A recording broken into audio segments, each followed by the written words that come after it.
Do you feel that Americans are out to get you, that this is all developing into something of a witch hunt? No, we thought it might be that kind of thing. I think a lot of people in England did, because there's this thing about, when America gets violent, gets very hung up on a thing, it tends to have this sort of Ku Klux Klan thing around it. It seems to me you've always been successful because you've been outspoken and direct and forthright and all this sort of thing. Does it seem a bit hard to you that people are now knocking you for this very thing? Yes, Richard. It seems very hard. It seems hard, free speech. But is it possible just to say what you think all the time? What about 14-year-old teenagers who think you're absolutely marvellous and can't bear to be heard? See, we're not, when we say anything like that, we don't say it older people seem to think, to be offensive. We mean it helpfully, and if it's wrong, what we say, okay, it's wrong, and people can say, you're wrong about that one. But in many cases, we believe it's right, we're quite serious about it. But do you mind being asked questions, for example, in America, people keep asking you questions about Vietnam. Does this seem useful? Well, I don't know, if you can say that war's no good and a few people believe you, then it may be good, I don't know. You can't say it too much, though, that's the trouble. It seems a bit silly to be in America and for none of them to mention Vietnam as if nothing was happening. But why should they ask you about it? You're successful entertainer. That is the thing. Because Americans always ask showbiz people what they think about it. So do the British, Showbiz, you know how it is.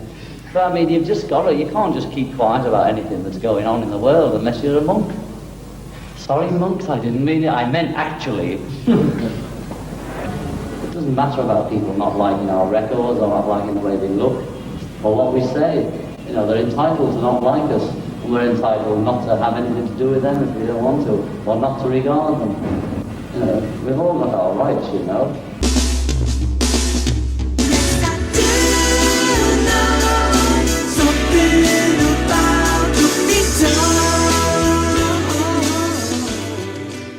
Hello and welcome to episode 308 of Something About The Beatles podcast. My guest today, returning guest, is Candy Leonard, who is a sociologist by trade and was on the show earlier when we did a deep dive into the Paul is Dead nonsense back when. And we also did a show on 1968, just sort of examining the backdrop that the Beatles created within that year, the White Album, the Hey Jude Revolution single, etc. And if you're a subscriber to the newsletter, good on you. And if you're not, then maybe you'll understand the value of it, because there was an offhand comment I'd made back in the newsletter that came out around Memorial Day weekend in the States, and something about the Beatles' politics. And in that comment, I was making the point of their overtly political material, obviously revolution, but certainly something like All You Need Is Love. And I think I can't remember what I said, but I might have traced it back to The Word being an overtly sort of proselytizing song. And in between, you had the whole More Popular Than Jesus thing, which is certainly, if offhandedly and not deliberately political, was treated like a political story for sure. But anyway, she commented back that as far as she was concerned, the Beatles were always political from the get-go, if not calculatedly so. And I thought that was an interesting point. Say more. And that's what led to this conversation. Now, if you know the name Candy Leonard, you might know her best from the book she put out now 10 years ago called Beatleness, How the Beatles and Their Fans Remade the World. And it is this terrific, way ahead of the curve book, a deep dive into fandom and the phenomenon of the Beatles. She looks at the phenomenon of Beatlemania in a scientific way, through the eyes of her subjects, builds a three-dimensional, completely human tale, the likes of which has never been before tackled by a Beatles author, then backs it up with scientific data to discover why the Beatles became the phenomenon they were and still are today. So I know a certain segment of the population looks at the word scientific and proof and data and evidence, those words as sus. Well, they're not.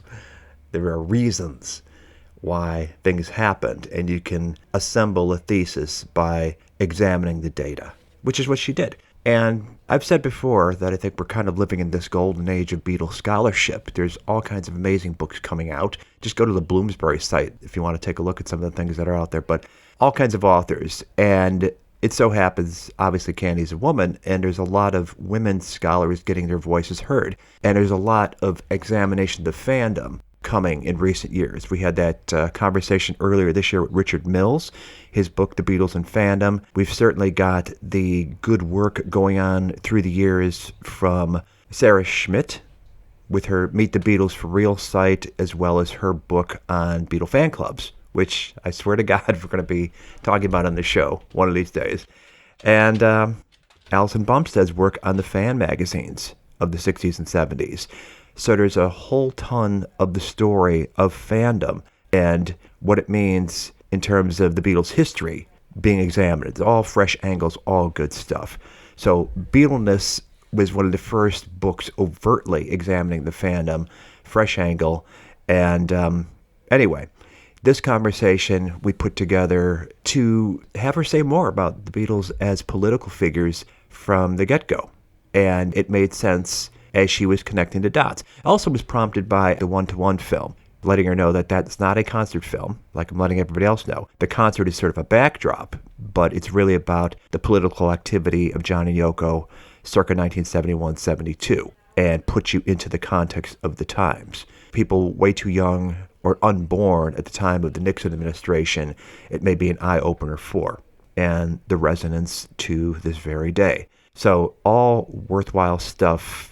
I know that there's some people that are listeners of the show that aren't necessarily enthusiastic about the shows that get into music theory, but I think we have tried to make that as accessible as possible on the show, and you get something of value out of it if you give it a chance. I would say the same with this. If you're not into political science or sociology, you might think, oh God, I just want to hear what they did in the studio or how the song came to be written. Give it a shot, because I think there's a lot to be learned. And ultimately, the goal of any show in this podcast is to get you to re-listen, re-examine, rethink your position and what you believe about the Beatles. See it in a fresh way, because there's always a fresh way to approach them. Just let that play out if you get something deeper of value out of their music or their story that you didn't before, all to the greater good. And if you're not in the newsletter subscription list, it's not a spamming or selling mechanism. It's just a way of staying in touch. I don't really care for social media all that much, even less so than I once did. I generally only use it to post new shows, unless something happens in the news, but it gets a lot more in depth. There's a lot of sharing going on, and keeps you up to date on Beatle news. So satb2010@gmail.com. That was part of the motivation for me writing Beatleness, was that not only was it only a male perspective, but the fan perspective was not there. The fans were almost like an afterthought, which of course made no sense to me, because both the female perspective and the fan perspective are what made this thing possible, right? The feedback loop between artist and audience, absolutely, is what made this thing what it is, that we're still talking about it now, for sure. Right. I know, all these years later. Right. It is something, of course, out of another time and place, but given the way things are right now in the world and here, it's almost like the contrast is just, I was thinking about this when watching the One-to-One, and also just thinking about the things we were going to be talking about, that it was just a different world. Say more about that, because we'd had this email exchange, and I was encouraging to see One-to-One because I thought that was something that it's not what people think if they don't know. They think it's just a concert film. It is definitely not that. And you'd made that comment in the email thread about the Beatles were always political, which I thought was a great point to start a conversation on. So you'd said that you thought everything that you had to say had been said, but now things are getting sparked. So say more about that. What's been germinating? It comes in waves, like every, 6 to 12 months, I sort of get back into thinking about the Beatles. But in this case, it was the comment that I made about them being political from the get-go, and you wanting to follow up on that. I do think that. I've always thought that, because if you think about the disruption and the upheaval that they caused, especially around young people, but in the country, it's all anybody was talking about. They were on every magazine. The whole Beatlemania period was a disruption, and everything about them was very challenging, very new, and young people, there were so many of us at the time, so there was a lot of power inherently in that potential, which became actual. But yeah, everything about them. Let's look at one obviously very salient feature, the hair, right? That's what got all the attention right away, even before the music. I mean, the press hadn't even heard the music yet, but they were all about the hair and they looked like girls. I mean, that was the big thing. And so that was very threatening. It was laughed at, but it was very threatening. I mean, hair, it was very disruptive to gender norms and the constraint and conformity that was still very much the norm. The norm was the norm at that time. And it's almost like night and day when you think about it, because it was, you have sort of the Kennedy 60s. And then after that one event in February of 1964, you have the long 60s begin. And of course, the assassination and the 79 days in between those two events, which is like the corridor between the Kennedy 60s and the Beatles 60s, or whatever you want to call it, long 60s. And the fact that young people were so energized and excited by them, I guess we should go back and like, what do we mean by political? When I say they were political, what does that mean? Politics is about power relations, power dynamics. Who gets to say what's reality? Who gets to have their voice heard? Who gets to define the discourse? And so that shifted with them immediately. As defined by the institutions of power in place that the majority of people looked to take their cues from, that were willing to accept whatever was handed down at that time in a way that eroded over time. They tipped it over the edge. I think that, during the Kennedy era, there were all these, the civil rights movement, already some anti-militarism, the self-referential humor and comedy. Like there were a lot of things that were happening already in the 60s. Folk music, Dylan. I mean, there were things that were in place, certainly, but they kind of, because of the size of their megaphone and the historically large demographic that they appeal to, they were able to shift it over. There was what I talk in Beatleness about, there was this cognitive dissonance in the culture, this sort of tension almost. And the reaction of this huge demographic of young people, and not only young people, old people as well, were very intrigued by them. That kind of just flipped it over. So something changed after that. And it was palpable. I mean, I was very young at the time, but I remember it very vividly. I felt I was sort of a participant observer. So you're very conscious in real time that this was a sea change. Yes, because they became such a focal point.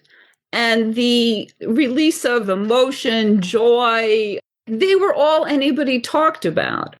I've written about this, other people have written about it, but remembering this in real time, I mean, it was truly something new. And of course, people have remarked about how some of this extra exuberance might have been a result of the Kennedy assassination. I do think that that's true, but not in the sense that most people talk about it. I think what they represented, and this again gets to the politics of it, or the power relations, if you will, is that they represented youth and youth ascendancy in the way that Kennedy did. The charisma, citizens of the world, I call the new frontier, was really what they represented. So there was a shift. And getting back to the hair, even not only sort of at the cultural level were commentators commenting about that, not acting like they were threatened by it, but couldn't stop talking about it. They look like girls. But also in households, in families, in schools, in workplaces, men were starting to grow their hair. That was disruptive. That was a problem at first. And then, of course, became too big to push back that tide. You're either a girl or you come from Liverpool. Yeah, Liverpool. You can dog like a female monkey, but you swim like a stone. Yeah, you maybe a boy. Hey, you look like a girl. Hey,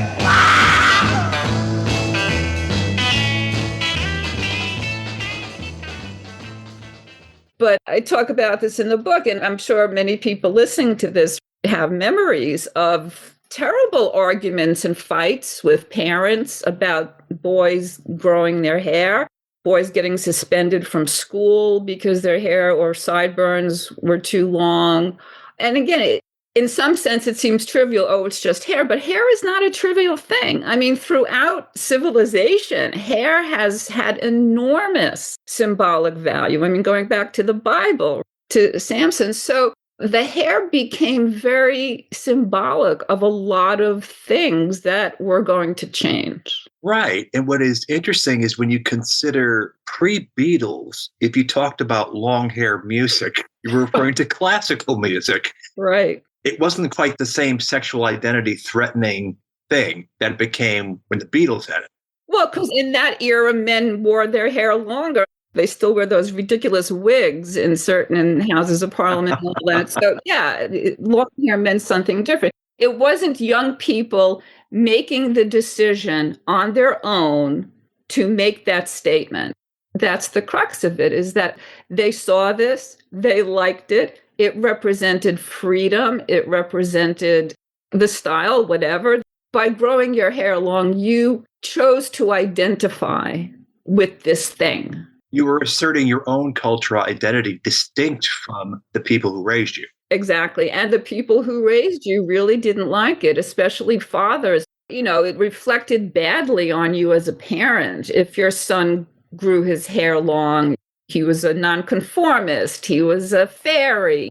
And there was a lot of fear on the part of the establishment, and frankly, rightly so, underlying all this pushback around the hair, but it was too big to contain.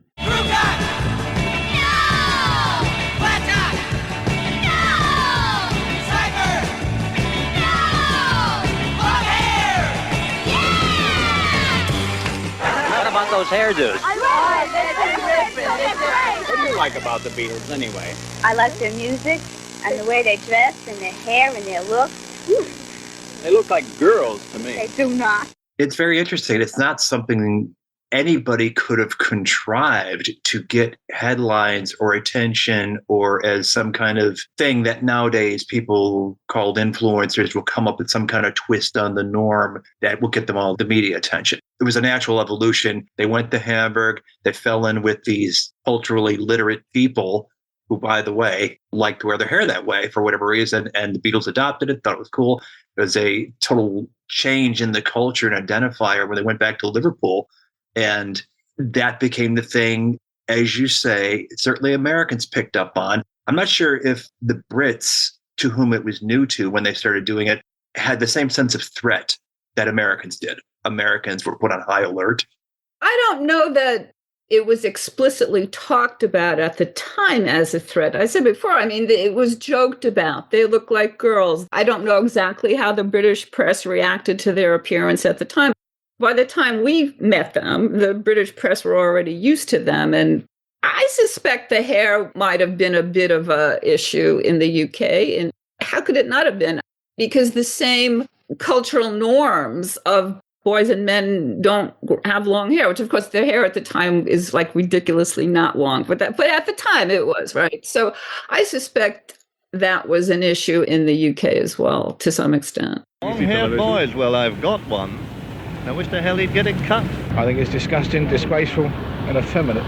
I can't tell one from the other. Bloody awful. Well, if it's kept tidily, it's not so bad. Only an exhibitionist would cultivate this sort of style. The thing that I think about in the UK, as far as the hair goes, is, and I remember reading this in some contemporary accounts, it being likened to the film that had come out earlier, Village of the Damned, where all the kids have that haircut. And it very much is a threatening thing, but it's science fiction. It's not something you'd see in real life. So to your point, maybe they saw the Beatles, immediately connected it to that film and thinking, this is funny. That's what they're evoking, when it wasn't at all. I think the people who had the strongest, most negative, visceral reaction to it, which was feeling threatened by what it represented, I'm not sure they even were aware of what they were thinking at the time. They just didn't like it. It was wrong. It was anomalous. It was not how things should be. And I think that throughout the decade, the Beatles were a catalyst for questioning everything, how things should be. You can trivialize hair and say, well, it's just fashion. Yeah, but fashion has meaning. It's a form of self-expression. And what are you expressing? So then when they started to wear the colorful shirts and all the different things that happened throughout the decade, but more significant than shirts and hair even was what they were saying. And the power really that they came to have as we grew to trust and love them over those years, from the get-go. I mean, talk about love at first sight. It was love at first sight. And they got our attention, kept our attention for 6 years. We didn't look away. And from the beginning, it was kind of a seduction in a way. They were a reliable source of joy, is kind of how I describe it. One of their signature moves was exceeding expectations. And by doing that, you create delight. That's sort of like a business thing where people say, oh, yeah, exceed expectations. But that's what they did, and not consciously. You can see it in the airport, in the JFK airport thing. There was some amount of cynicism or just what is all this about? And then with this over-the-top charm and wit and charisma, it was more than anything. And you see the same thing with the response to A Hard Day's Night. You talked about a business corollary, under-promise, over-deliver. It worked to their advantage that the establishment was so undervaluing them, these clowns, this joke. What are you going to do when the bubble bursts? Because obviously you guys don't have a long life. Right. And wow, they're charming, they're funny, they're witty. And then A Hard Day's Night comes out expecting more Elvis-type jukebox musical teenage crap. And it's actually a very good film that has lasted to this day. So yes, that completely underscores it, is that at every turn, the establishment was sort of undervaluing them. And boom, not only rise to the occasion, but exceeded. Yeah, and they did that without fail. You could almost say to this day they're doing it in all the product that continues to come out. To your point, when Now and Then came out, it became, for the people who were invested in the Beatles, it's like, oh my God, they did it again. That pocket of joy that we need in the world. They've lifted us up. We had a whole long show about it, and people were describing their own experiences, emails flying back and forth. I cried, this sort of thing. Whatever it is they grabbed in their audience starting in 1964 in America, they have held on to all the people that were invested then and still are now. That power is not diminished one bit. It was very deep, and it was like a wraparound experience.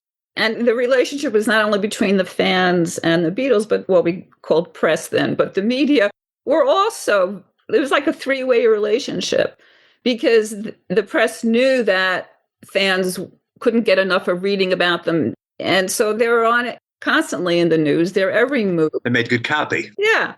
And it sort of became this loop. But thinking about the politics of it, if you will, and how that is reflected, even that all the events depicted in the documentary One to One, the context for that, I mean, the backstory of that, if you will, was this building of trust over those 6 years where they became authority figures, what Durkheim would call charismatic authority, because they had this quality, that way of communicating and reaching young people in a way that had never happened before. It resonated. It resonated. And, we tend to think of it in the US or the UK, but it was really all over the world. I remember several years ago, I met a woman around my age who grew up in Mexico, and we got into talking about the Beatles, and she said the thing about the Beatles was that one word, permission. So that's a woman, a first-generation fan in Mexico City, summing it up like that. And I think that's brilliant, because that's really what it was. And young people didn't have permission. And then again, getting back to the One-to-One documentary that shows Lennon's experience in Greenwich Village with the Yippies and all that, is that not only did we get permission, but we got permission to vote by the end of this period. And so they were able to accrue all this trust because they did reliably bring us joy and happiness and great music and things to talk about with our friends, and the fashion and the wordplay, and all the people who took up instruments or took up writing lyric, the impact, it was just enormous. But that's why they were so powerful. Derek Taylor called it like the greatest love story of the 20th century or something like that. It was. And it, as we were just saying, has extended into the 21st century and will likely continue as long as people are listening to music. So again, thinking about them as a political entity, their very presentation of themselves and the music and the evolution of them as people and learning about the world. I mean, they were so young. You know, I look at these early pictures of them and they were so young. Speaking as a first-gen female fan, something that's easy to see in hindsight, and I don't know if it was a conscious observation at the time or was something maybe subconscious, the same thing that was attracting fans, and maybe female fans in a particular way, to the Beatles, that might have been the same thing repelling them or feeling threatened by to the establishment, quote unquote, was they're sort of representing a new male archetype.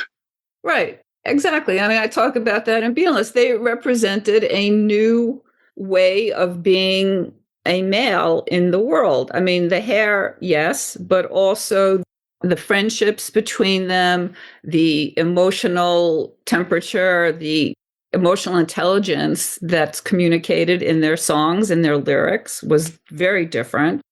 Talking about women as friends. I mean, there's a whole host of things that made them appealing to women and also to men. I often say, you know, first generation male Beatle fans, boomer men, like they never quite got the memo, unfortunately. So it was liberating for everybody in a way. Permission for everyone. Yes. Again, getting back to that concept of permission. Yeah. Have you read the Ian Leslie book, John and Paul Love Story? I have not. Because it speaks to a lot of this, the high level emotional import of the way they wrote in their lyrics from right out of the gate, what you're discussing here. Right. I mean, people dismiss the early songs as not interesting lyrically, but I would argue that that's not true. You know, we don't have to go into all of it, but there are, obviously, it got more complex as we went along, but those 5 songs that were in the echo chamber in April of 64, where they occupied the 5 slots, those are little bursts of energy and all this. But the lyrics, they weren't heavy or deep, but they were easy to remember. These were short songs that were sort of simple in some ways, easy to remember, and that contributed to this falling in love, this seduction. I mean, that was very early on in all of this, right?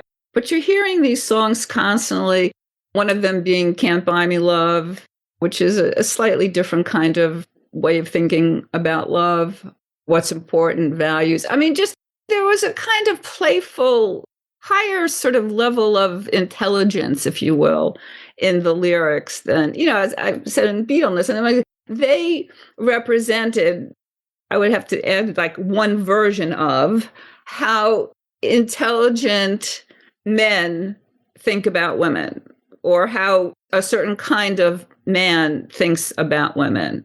And women like this. It's important to point out that a lot of this was aspirational. Sure. Because as we know, in their personal lives, particularly at that time, they didn't have a new consciousness with regard to women. And I don't fault them for that. They were old school. Right. They're of their time and place. But there was something aspirational about love and romance, and that it wasn't always doomed, that there was some uplift around all of it in those early songs that were so bouncy and happy. And that's where the brain rewiring happened with young people, like spinning around the rec room, dancing to these songs that were just quick little snippets of, as one person referred to, She Loves You, joy on a piece of plastic. All of this stuff is how they came to be these charismatic authority figures, because we gave it up for them, you know, and they were giving us so much, like something to talk about with friends, something to discuss with the other kids at the lunchroom who maybe didn't want to sit with you, and now they will because you like the Beatles also. And it was everywhere. It was a wraparound experience. Then as the lyrics changed, became more sophisticated, and they were talking less about The subject matter of pop music was always romance and relationships and things. But as they got to move more away to social commentary, if you will, it changed. And by that time, we were on the bus. We were on the journey with them. And so we were still taking it all. I refer to it in Beatleness as an alternative curriculum, which is what it was in the sense that you're following along with them. At the time, it didn't seem like this, but looking back on it, as you consumed these different outputs of theirs over the years and how they struck you and how you interpreted them or not. I mean, not that everybody thought about what lyrics mean. I understand a lot of people don't, but a lot of people do. A lot of people do, even though they don't realize they do. I'm still having this, like there are certain Beatles songs that I can't say I listen to the Beatles a lot, but I do listen to them and certain things especially. And I'm still hearing them with aging ears. In other words, the idea of like a spiraling curriculum, like you study science in kindergarten, then in first grade, it gets more complex. So in other words, you are older and wiser, so you go back and visit that subject matter with your new sensibilities or new knowledge. Yeah, fresh ears. Fresh ears, right. And that happens. But even when it was new, it was like, wow. And then there's, as I talk about in Beatleness, some fans, by the time of Revolver, like it was a little too much. They weren't ready for it. And of course, the Monkees were there to fill that space. But the Monkees were just as countercultural in their own way as the Beatles. They really defined the whole spirit of that time in a way that it was palpable. I was thinking, I had made some notes. I was just thinking about the role of drugs in all of this, I think is important. And I think it often gets whitewashed, if you will, out of the story. Traditionally, but there's been more groundbreaking work. I did a show about 8 years ago correlating their choice of drugs with where the music was going. The amphetamine years, the pot years, the acid years, definitely you could trace that line. Yeah, definitely. And there's been a whole book written about it now called Riding So High.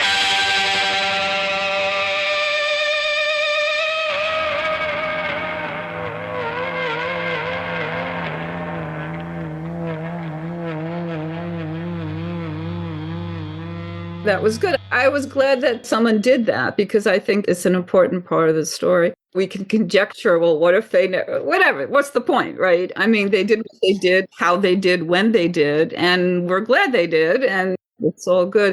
But it did impact their output. And also, as fans came to know that the Beatles were using pot and then LSD, I think it had an impact on a lot of young people that it was of a piece with the youth movement and everything else that was happening, protests against the war and civil rights. I mean, there was so much happening at that time, so much change and tumult in the culture. And they were very much a part of that. Is it safe to say that the youth of America would have found drugs without help from the Beatles?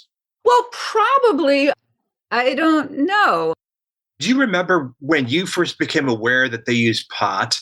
We know it started full-blown with Dylan in August 64 and then manifested in the music that followed to varying degrees. It wasn't so much that we knew per se that they were using drugs. It was more that somehow pot became sort of part of what was happening in the way that they were what was happening. I certainly associate it with that time. I don't know. I mean, it's hard to say. The thing between thinking about these disruptive forces of the political aspects of drugs or political mindset, whatever, like thinking about it vis-a-vis Dylan, the Beatles had a much larger megaphone than Dylan had. And the Beatles were reaching fans, people across a much wider age range. Like there were not 5, 6, 7, 8-year-olds listening to Dylan in 1964. Maybe if an older sibling or an uncle or a parent, but Dylan was not taken as he's ours by this mass of people that as the Beatles were. So anything they did, just the scale is really the key here. And anything they did had more impact because they did it and the press covered it. I mean, the reason that LSD became illegal and all the really important research that was being done for alcoholism and different uses of LSD all came to a halt because of the counterculture's embrace of it. And if you look at the recent resurgence of interest in that over the last 10, 15 years, and the accounts of people who are using LSD or psychedelics for depression or post-traumatic stress disorder, they report their accounts of the experience read like Within You, Without You. You know what I'm saying? Like, we're all one. I saw God. Like, that whole unity consciousness that the Beatles were talking about that came as a result of using psychedelics was also extremely threatening to the status quo. So when I think it was David Crosby who made some comment about if all the leaders of the world used LSD, we'd be better, all this. You know, we look back on this as like the silliness of the period. But there was actually, you know, there was more going on there. In other words, like LSD does make people more tolerant, more, I don't want to say spiritual, but it changes your consciousness in a way that was threatening to the status quo at the time, for sure.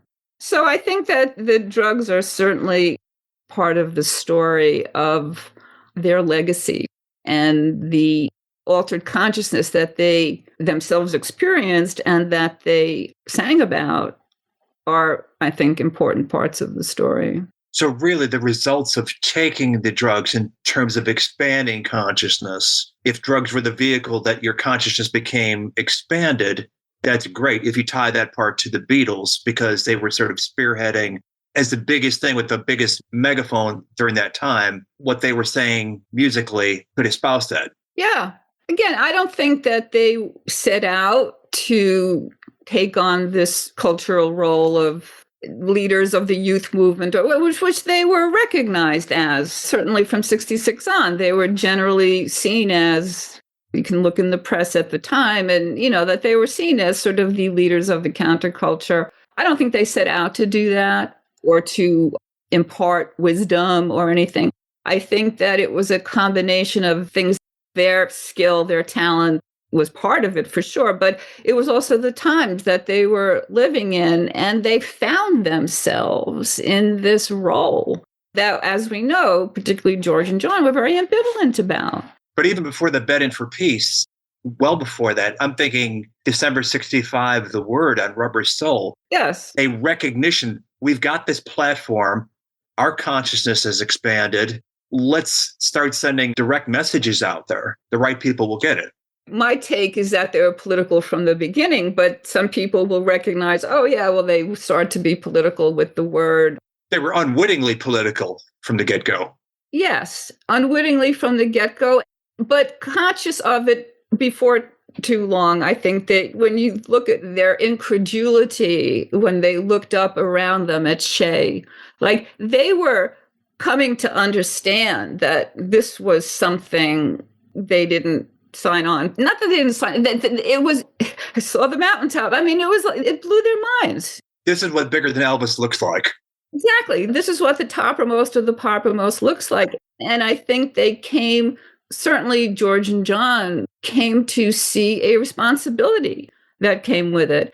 I mean, John was very media savvy, and the way he talked about selling peace and all this advertising. And he recognized that he was in a historically unique position, that they were, he perhaps in particular, to have some impact. There's a very interesting interview that John did with Look magazine in December 66 when he was in Spain working on How I Won the War.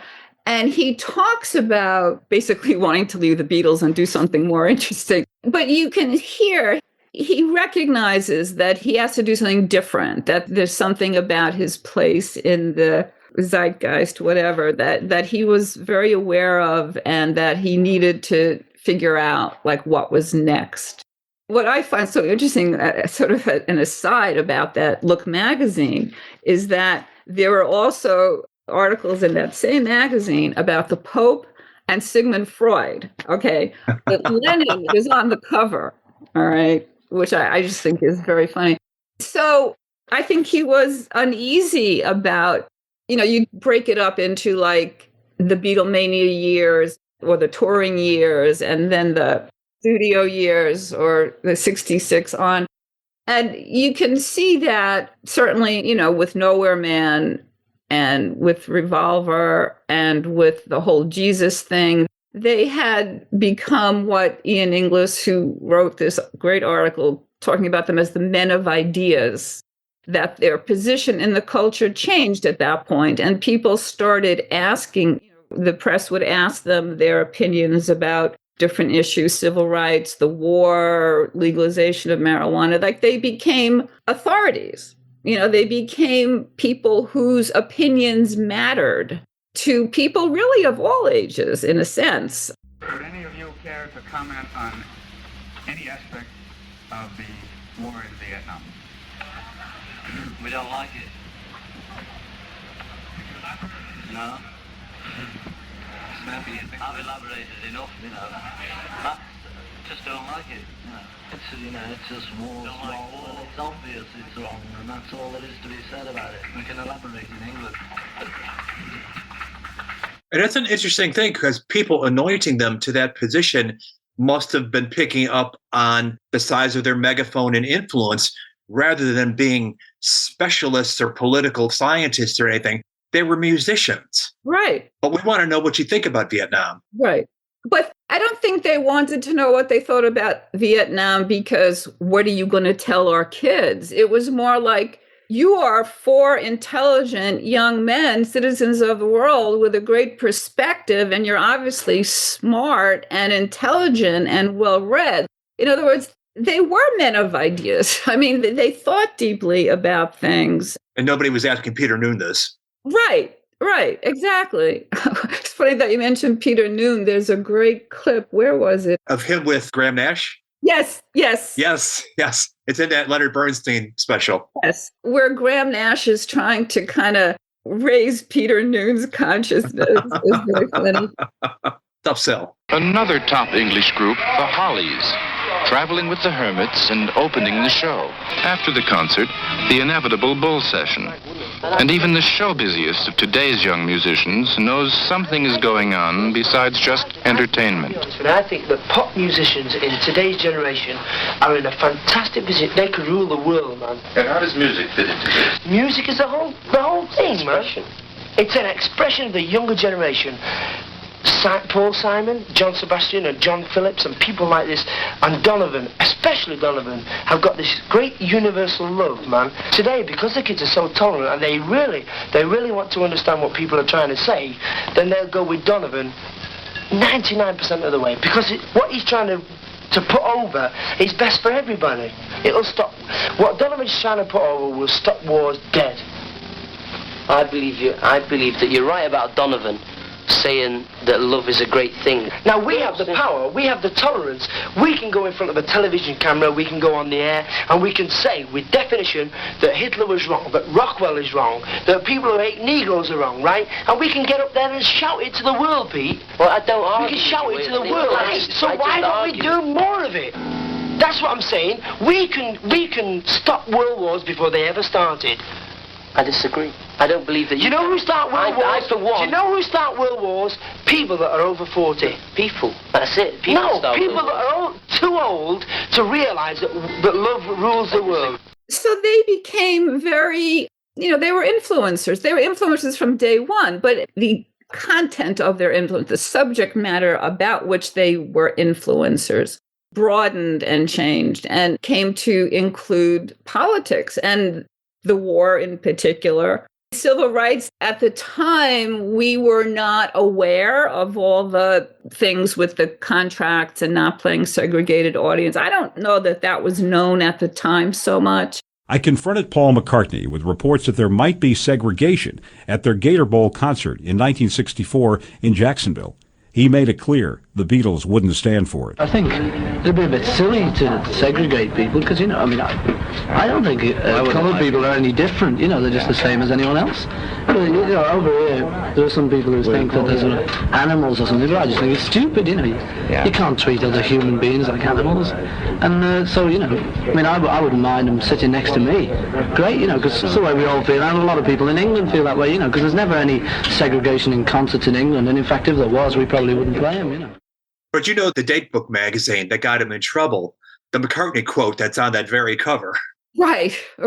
But the zeitgeist of the time was such that all these movements for liberation became of a piece. And particularly as the decade wore on. And the Jesus thing was a real turning point because it really showed how powerful Lennon especially was. And we know that the record burning and all that, a lot of it was publicity, but there was a deep fear about their influence on young people, and rightly so. That guy, I forget his name, who wrote that pamphlet about the Beatles and communism and all this. The fact is they did have I don't want to say trance-like, but they had an enormous influence on millions and millions of young people from a very young age.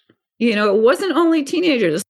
I always say this maybe because I represent this category of fan. But, if you look at a bar graph of the years that's defined as the baby boom generation from 46 to 64, the largest population were in the mid-50s. So I was born in 56. So people who were born between 54 and 58 were kids. But that was a large, look at the merch they made. It was all toys and games and things for children. So there was this huge swath of the population. And I think that explains a lot.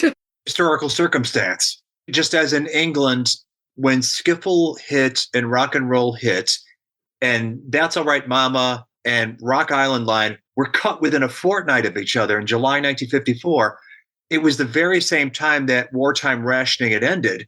So now these kids that were born into war, 14, 15 years old, suddenly they're asserting themselves, and this is the perfect vehicle for it. So it was this confluence that set the Beatles on their path back in England, starting in 54. Right. And the fact that they didn't have to do national service. Imagine if they had to do national service, we might not be having this conversation today. Don't know where we'd be without you, really, though. In the army, perhaps. Again, the whole Beatles story is compelling because it has these what-if moments, right? Because there is the perfect storm that made all this possible. The size of their potential fan base, the technology, the no national service, the post-war feeling of maybe this is more true in the UK, and the films in the UK that were highlighting working class life and all that there was this kind of renaissance or this liberation that was sort of in the air. And it took a slightly different form here. Mad Men, that the pre-Beatles era and the transition can be seen if you follow along the seasons of Mad Men. Also, speaking of the UK, as it made me think of that, is in Call the Midwife. I don't know if you're familiar with that series. I've never seen it. I'm aware of it. Yeah, actually, Paul has commented that it really captures the experience because his mother was a midwife. But it takes place in this working class, kind of impoverished, really, area of London. And it starts in the mid-50s and it goes all through the 60s. Oh, wow. They're mentioned a few times. In fact, there's an episode where they had the newspaper and they were looking at about the Shea Stadium concert. But yeah, there was this sense after the war that there was a kind of renewal. And I think with the way that the post-war generation was raised, this whole thing with too permissive and Dr. Spock and all that, and that's why they were protesting because they're spoiled. There is a sense in which the parents of first generation Beatles fans, the war had just ended, really. It was this feeling that we had defeated the Nazis and World War II was over and we triumphed and the economy was great. And so there was this real sense that something was going to be different. So I think that contributed in its way to this kind of trajectory of new and better that we were experiencing, which the 60s kind of represent. And those of us who witnessed this growing up to experience over the course of, let's say, 10 years, all these positive changes that happened. And what we've learned recently is how quickly it can all go away. Right. Which is kind of devastating. It reminds me that sense of optimism, the new frontier, that Donald Fagen song, IGY. Are you familiar with it? International Geophysical Year. Yeah, I know that song, yeah. And so that's the start of the 60s. And boy, does it end up in a different place, which is not to say there was not any progress. But once it starts to gain momentum, what happens to arrest it and land us where we ended up in the 70s? I think that people talk about Manson and Altamont and all this as like, oh, the 60s are over, all this darkness. All right. But a lot of it was, to quote Ian MacDonald, a revolution in the head. In other words, people were changed by this. Okay, so you have Manson and you have whatever, all these things. But I don't think it was all for naught, personally. You can't. Yeah, but if I were given a time machine to go back, where would I intervene in this? I would intervene in Los Angeles at Robert Kennedy's speech after winning the California primary, because the loss of Robert Kennedy Sr.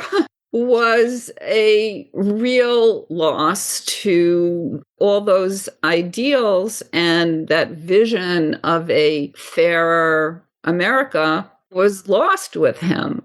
And because of all the protests against the war and the hard hat riots and all this, Nixon comes along. He's like law and order, which of course has echoes to today as well, of course. The pendulum swings in different directions, and there are backlash. I think we're experiencing a backlash now. I mean, we have been for the last 10 years or so. When people talk about Make America Great, well, when was America great? It was before the Ed Sullivan Show, that's for sure. And before Dylan, too, probably. But the Beatles' ability to captivate a generation and mobilize them in the way they did, I mean, that's what scared Nixon so much. That's why Lennon was on his enemies list, because Lennon was a threat to the social order. Now, I don't go so far as to say that, I mean, I know there are conspiracy theories about Lennon's assassination. I don't buy any of that, because by 1980, he was not seen as a threat to the government. I don't believe at all. That's the hard part, for sure. That's the part I find problematic, but some would argue back, the reality versus the perception might not be the same thing. If he's perceived as a threat, that may be enough. And I'm not arguing one way or another. I'm just saying... You mean in 1980? I would argue he's living the right-wing dream in 1980. Right. Which is not to say he was right-wing, but he was a recluse who no one thought about compared to the 60s or the early 70s, when he was more of a threat. He wasn't part of the cultural discourse anymore in 1980, really, very much. I don't know if you've seen some of the stuff. There was definitely, during those 5 years, a clamor in the rock media, come back, Johnny, we need you. Do you remember being aware of that stuff? That particular demographic was looking for a John Lennon, and they didn't have one. So they're trying to drag the old one back onto the stage. You're talking about in the 70s? Yes, there was Dave Marsh, Rolling Stone writer, that penned an essay, We Need You, John. Trouser Press had a Comeback Johnny article, I think around 78 or so. This all stuff going on during that era where there's no John to be what we projected onto him, what we wanted him to be in 71, 72. Oh, I'm not aware of all that, but I know that musically, those same writers that you mentioned, of course they wanted the Beatles back because they didn't like disco. And punk was like, I don't know, they didn't go for punk or new wave. So of course they wanted their Beatles back. So it was nostalgia. Yeah, I mean, I don't know that they wanted him back as a totem, as a cultural power center. I don't know. But yeah, so by the time the events shown in the documentary 1-to-1 I have to say that documentary they should have given it a different name. Why did they call it that? Because the concert is almost incidental. Right. I really enjoyed it. Triggered a lot of memories from high school. But again, it speaks to his awareness of how much power he had and really genuinely wanting to use it in some way for good. I think that's what he was musing about in that 1966 Look magazine article. In other words, in this historically unprecedented situation, what do I do with this? And of course, the one-to-one concert was a year after Bangladesh, where he had seen George's triumphant, wonderful thing that he did, both musically and culturally. Using the very thing he mused about at the end of 66, that rock star status to put some good in a very tangible way into the world. Yeah, I think he felt an obligation to do that. Also a burden. I think he was ambivalent about it. Yeah, Bangladesh was caca. Oh, he said that? He did say that, 1980. Oh, I didn't know that. Okay. Well, that was not nice. But speaking of George, something that George did back in 68 that I think is a really important Beatles moment that doesn't get enough attention, particularly if we're talking about the Beatles as influencers, is George's surprise cameo on the Smothers Brothers. Very underappreciated moment. I urge everybody to go to YouTube, search on George Harrison, Smothers Brothers, and play the longest clip that comes up because it's brilliant and it's beautiful. And of course, he looks fantastic. You're familiar with it, I presume. Yeah, he's got the 66 George look. 68. Right, this is 68, but he's got no mustache, no beard. He looks like Beatle George. Right, and he's wearing those wonderful striped pants and the silk shirt with the leather jacket. He just looks great. Ladies and gentlemen, Mr. George Harrison.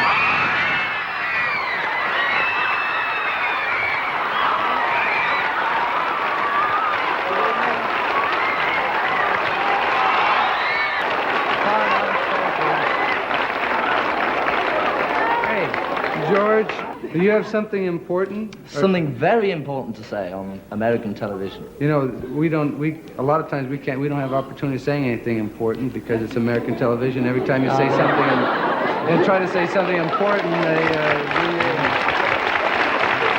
Well, whether you can say it or not, keep trying to say it. That's what's important. You get that? Yeah. That is very important. Okay, cue the clap now.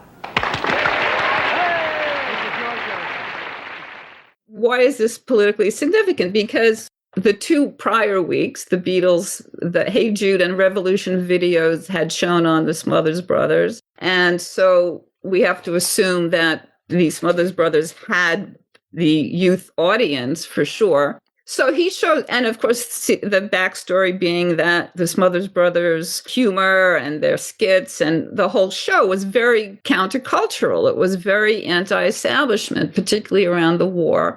And there was also, a lot of drug references and things.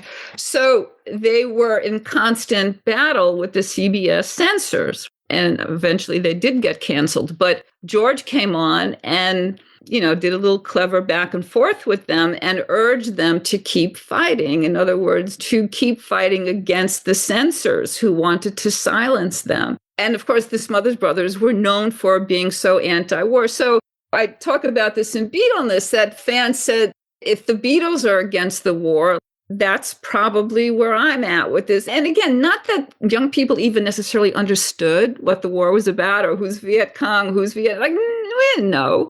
Most people didn't know. I mean, certainly younger fans didn't. Do you think it was a dog whistle? I wouldn't call it a dog whistle. I think it was George acting as an influencer. I mean, you want to call it a dog whistle? I don't know. Well, in terms of that audience watching the show, he's not explicitly saying anti-war stuff. He's encouraging them to keep their resistance up, which by extension means, because they're very political, they're very anti-war, and very anti-LBJ administration. Right. Therefore, you could extrapolate. Right. So it was not only against the war, it was also pro-free speech, which, again, resonates very much to today. But there was one fan who I quote in the book who says, I came to realize that all the cool people were against the war. So they provided a framework for young people to think about all the stuff that was going on. I guess that's what leaders do. Like, I'm reluctant to say they were leaders. They're in no leadership position. People are looking to them. Yes, and they were very successful at it. If you look, I think it was in 68 and 69, the number of the protests on campus, I don't remember the numbers now, but like hundreds and hundreds of protests. And there was often some kind of little bit of Beatleness often at these things. They'd be singing Yellow Submarine. Everyone had long hair. No, you're right. We've talked about in this show, the people wearing the little Yellow Submarine badges, this ideal place, this haven, this utopia. Right, utopia. And this belief that the protest would make a difference, which I think it took a long time. I think it certainly resulted in the voting age being lowered. I think that it affected that. I don't know. There are a lot of people, as we know at the time, and certainly now, who think all of this is horrible. This is all a disaster. But all of these things that came before Lennon came to the U.S., like the reason he was so threatening to Nixon was it started back in 64. In other words, this was a process that happened. This seduction, this falling in love with them, and then trusting them. And they became authority figures and voices that we listened to. I think you've had a lot to do with the peace movement going on in Berkeley today. We've been screaming like mad from to don't kill themselves, and no bit of grass is worth that. No park is worth dying for. Even with the spirituality, which George still doesn't get enough credit for, or should I say Patty, but, here are these men, these young men, top of the world, all the money they could ever want, all the fame, all the power, all the sex, like, they wanted for nothing, right? But yet they were spiritually, like, there wasn't enough. And so they modeled this behavior for this generation of being seekers. Like, what is life about? Like, ask some important questions. Like, why are we here? What is this all about? And you can say it's spiritual, but it's also political in the sense that it changed the way people thought about things. I have one fan I quoted in the book who talked about how they made me question success without meaning or something like that. And the foray into meditation and Eastern practices, yoga and all that, hugely, hugely impactful. It may be one of their biggest legacies, actually. 100%. And again, like, what does meditation do? What do these practices do? Well, they make you get past your own ego and your own bullshit. They foster what I call unity consciousness. I think Mike Love is doing it wrong. Maybe, I guess. So their impact on so many things that we now take for granted, it's very interesting to look back on it and see how it all evolved. Do you think it only could have happened in the 60s in that there's not a precedent for a much-loved entertainment entity for society to be taking their cues from prior to the Beatles, is there? There is no precedent. In fact, there's this way I describe it. Okay, so they were communicating simultaneously to millions of young people at the same time across cultures, across language barriers. This had never happened before. You say about entertainment, forget entertainment. Any cultural figure, even the Pope, even Jesus, did not reach as many people in real time across cultures during these years of critical child and adolescent development. So if you step back and look at the scale of this and what was actually happening, that this communicating entity called the Beatles, okay? The enormity of it, I've been writing about it for years, and it still blows my mind when I think about it. Yeah, because I'm trying to look back. Other acts had screamers. Other acts received similar pushback from the establishment. Certainly Elvis, to a certain extent Sinatra. But whatever reach they had, they weren't really wielding it to upgrade people's lives. Well, other than the enjoyment of the music. But yeah, it was about entertainment. It was not about anything other than entertainment. And the Beatles very quickly became, well, again, like from the beginning, the way they showed up, they were obviously about more than entertainment. And I think that that moment, could they have happened at another time? I don't know.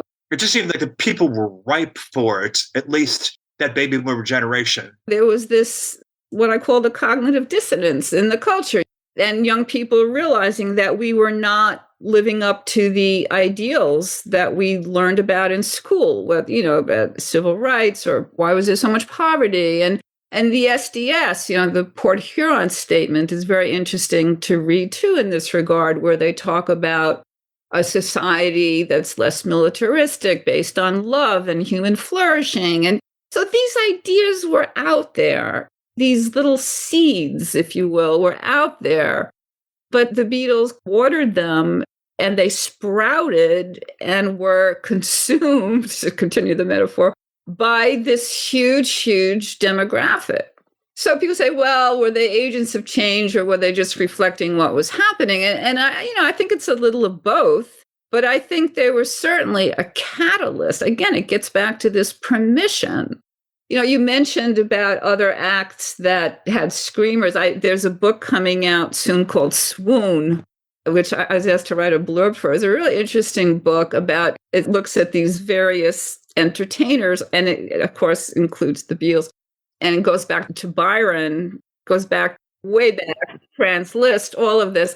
The interesting thing about all the acts that she talks about, and the acts that had this, or writers in the case of Byron, that had this huge impact, they were all presenting a different masculinity.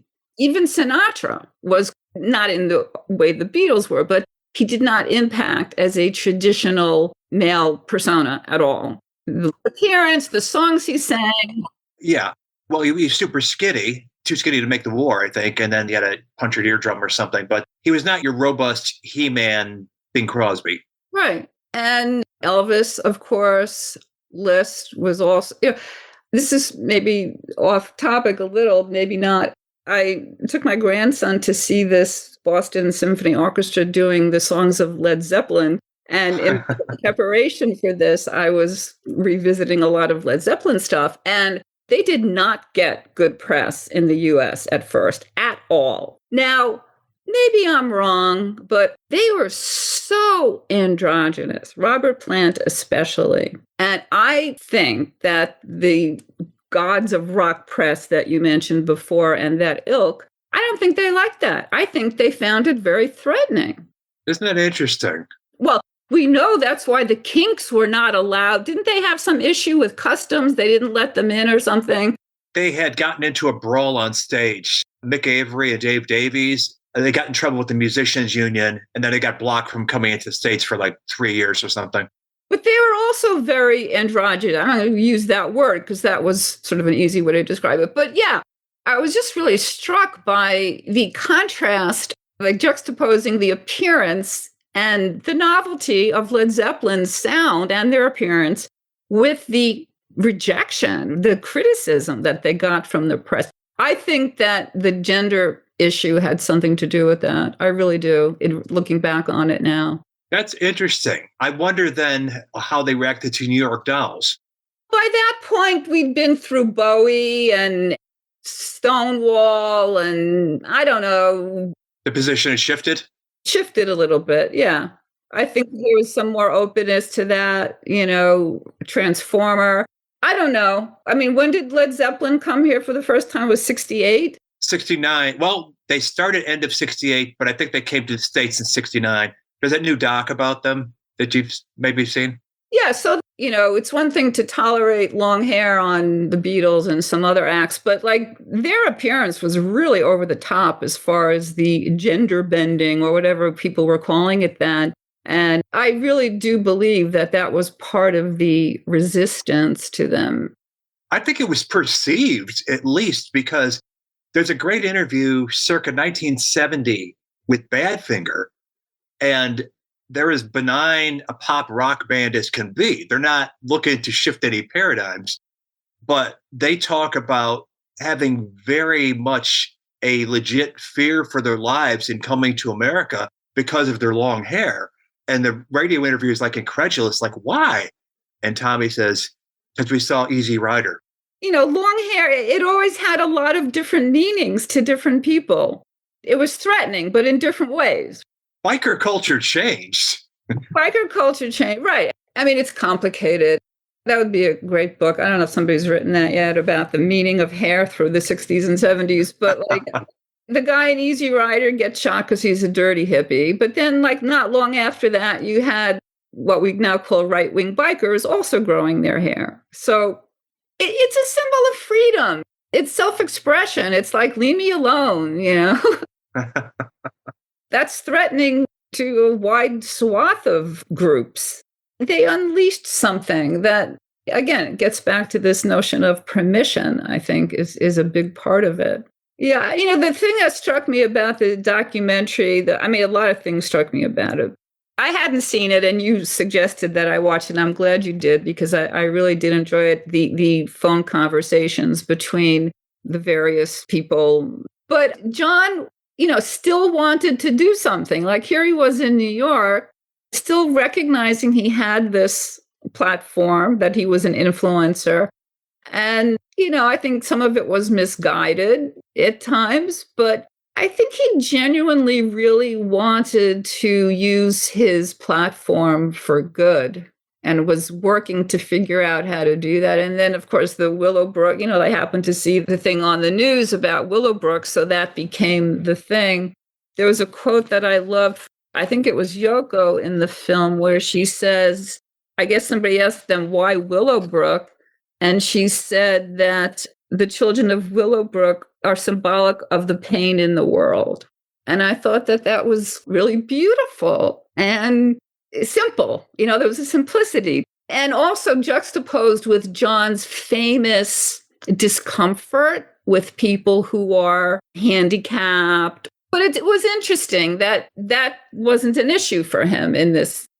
Yeah, you say you want an evolution. Right. They saw these children as symbolic of the pain in the world, which I thought was beautiful. And of course, that began the friendship between John and Yoko and Geraldo Rivera, which one wonders, like, what happened to Geraldo Rivera? But that's a whole other conversation, too. Well, it's interesting because it's not an explicit point made in the film, maybe, or maybe I'm just thick, but clearly the peril he put himself in by getting involved in all these political causes that brought the full force of the U.S. government down on him must have bitten him hard enough that he backed the hell off of it and just kind of hunkered down, even after he won his green card. And maybe 1980, 1981, he was ready to start venturing back into that arena again. It's hard to know. But when you hear his interviews in promoting Double Fantasy, he has this tone of regret about his involvement with leftist politics in the early 70s. Like he did it for the wrong reasons. Power to the People, another one to add to the collection. Any memories of that now? It's not that long ago, really, but it's 9 years as we sit here in this seems hell long December day in 1980. Does it seem a hell of a long time ago to you? Oh, it just seems like Power to the People. Wasn't that the First World War? No, it wasn't. Anyway, I remember that that was the sort of the expression going round those days, and Tariq Elliott kept coming around wanting money for the Red Mole or some magazine, you know. And I used to give anybody that was sort of left field, avant-garde, or so in the art field or the political field money, kind of out of guilt as well, because I was thinking, well, I'm working class and I'm not one of them, but I'm rich, so therefore I have to. So anytime somebody said something, I would fork out, you know. And he was hustling for whatever he was hustling for. And I kind of wrote Power to the People in a way, kind of as a guilt song, you know? Sort of, I better do that, you know? But incidentally, we heard it last night just by accident, so to speak. Good intro. And it's very heavy, very good.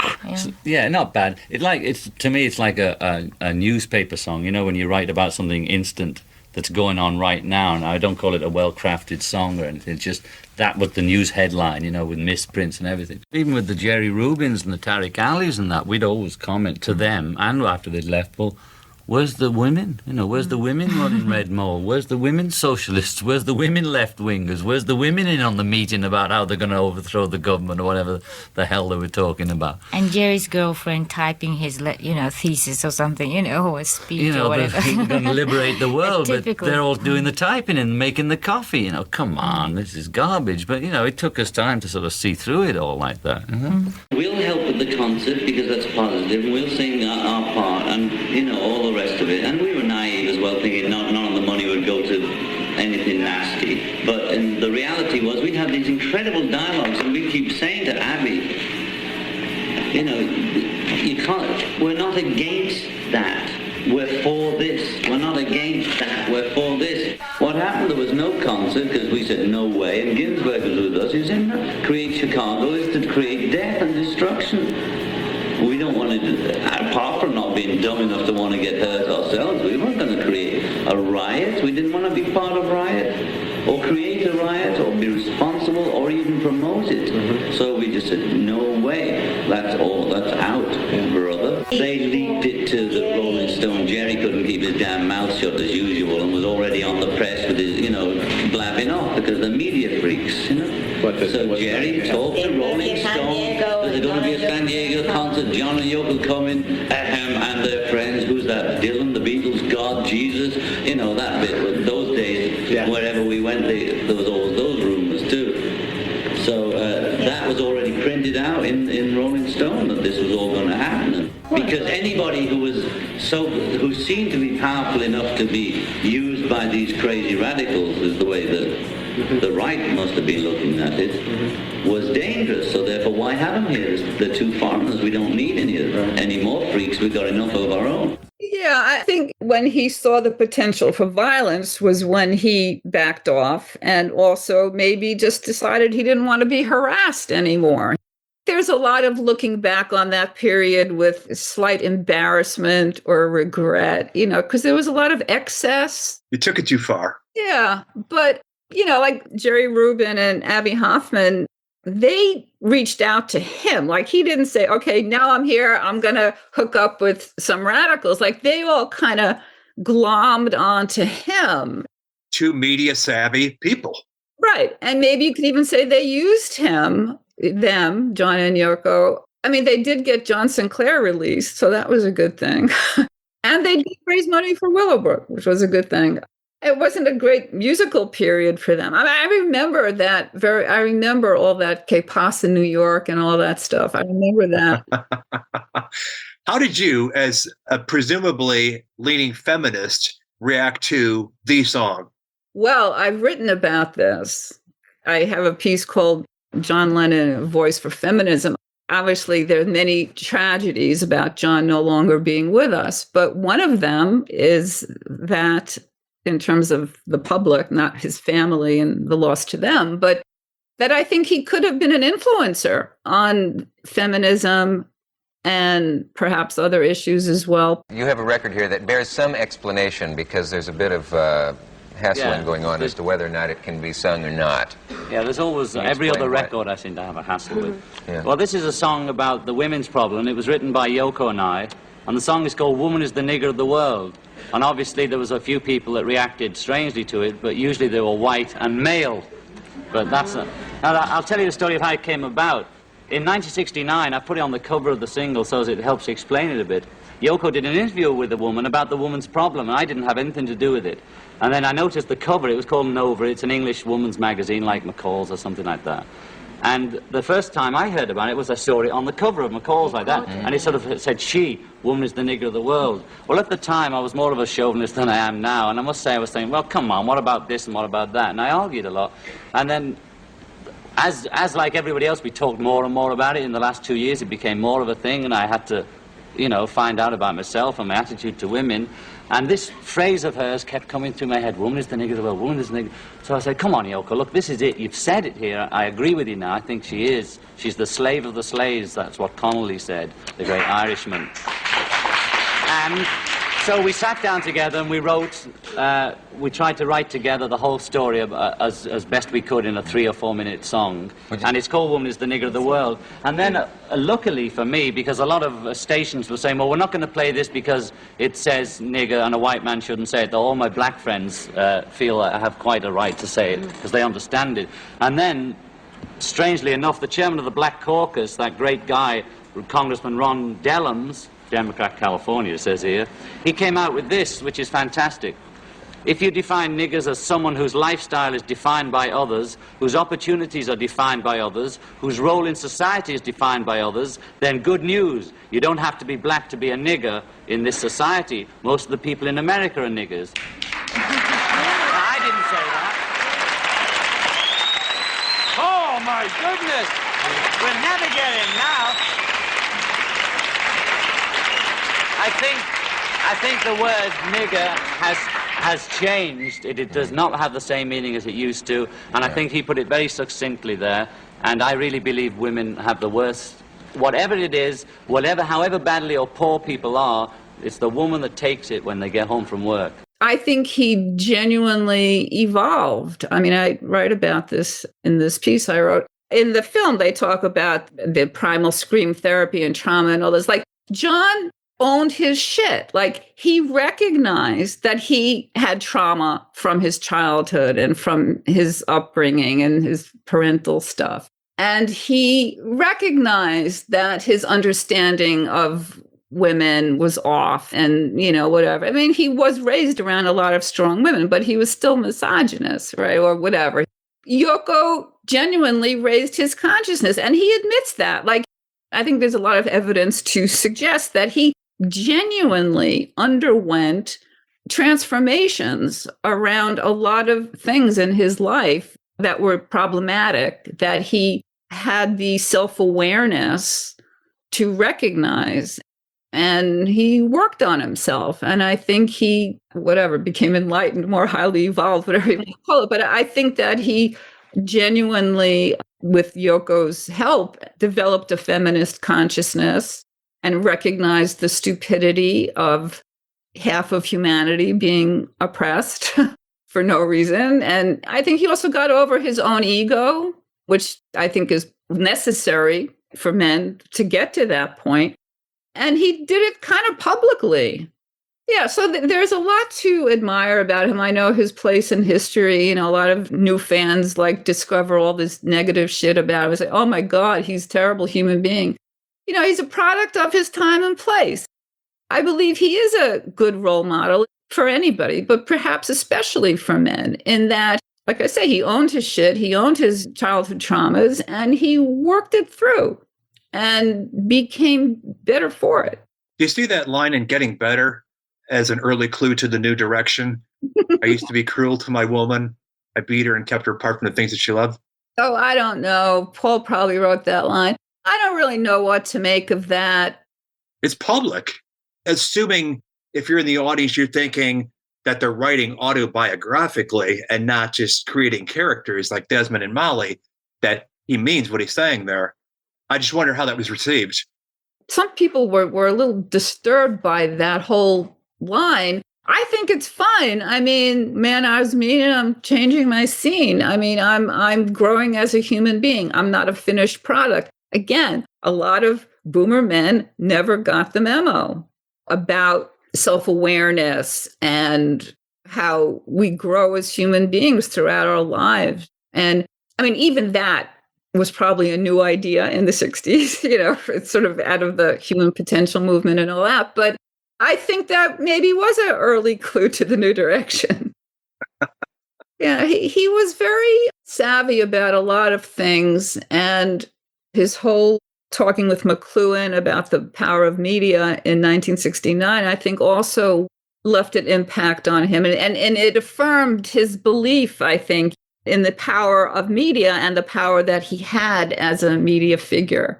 He almost understood all that intuitively, I think. You know, he watched TV constantly. Yeah, which one-to-one really uses as a through line. Yes, it's very nicely done. I like his line where he said that TV is like the new fireplace. I thought that was very good. Yeah, it was interesting in a way, maybe it makes your point about them being political in even unwitting messaging right out of the gate, that the makers of that Beatles 64 doc put Marshall McLuhan in there. That's why I'm thanked in the credits. Oh, it's your idea. And also the Friedan clip. Ah. Yeah. I was contacted. And she was very hush-hush about the project, but somebody contacted me about, they were looking for a contemporaneous commentary about the Beatles' impact. And I told them about, there's a great clip about Betty Friedan talking about the long-haired boys and what they represent. I mean, it's great. Again, if you haven't seen it, like, go to YouTube and Google Betty Friedan, long-haired boys. It's a great little clip of her talking about what it represented at that time. In my opinion, the other half of the revolution, the other half of women's liberation movement is the boys in my country and in yours wearing their hair long. Those boys who are wearing their hair long are saying no to the masculine mystique. They are saying no to that brutal, sadistic, tight-lipped, crew-cut, Prussian, big muscle, Ernest Hemingway, kill bears when there are no bears to kill, and napalm all the children in Vietnam and Cambodia to prove that I'm a man, and be dominant and superior to everyone concerned, and never show any softness. Well, these boys that are wearing their hair long are saying, no, I don't have to be all that crew-cut and tight-lipped. I don't have to be dominant and superior to anyone. I don't have to have big muscles because there aren't any bears to kill. I don't have to kill anybody to prove anything.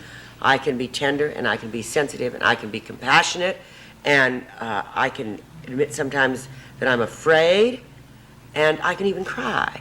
And I am a man, and I am my own man. And that man who is strong enough to be gentle, that is a new man.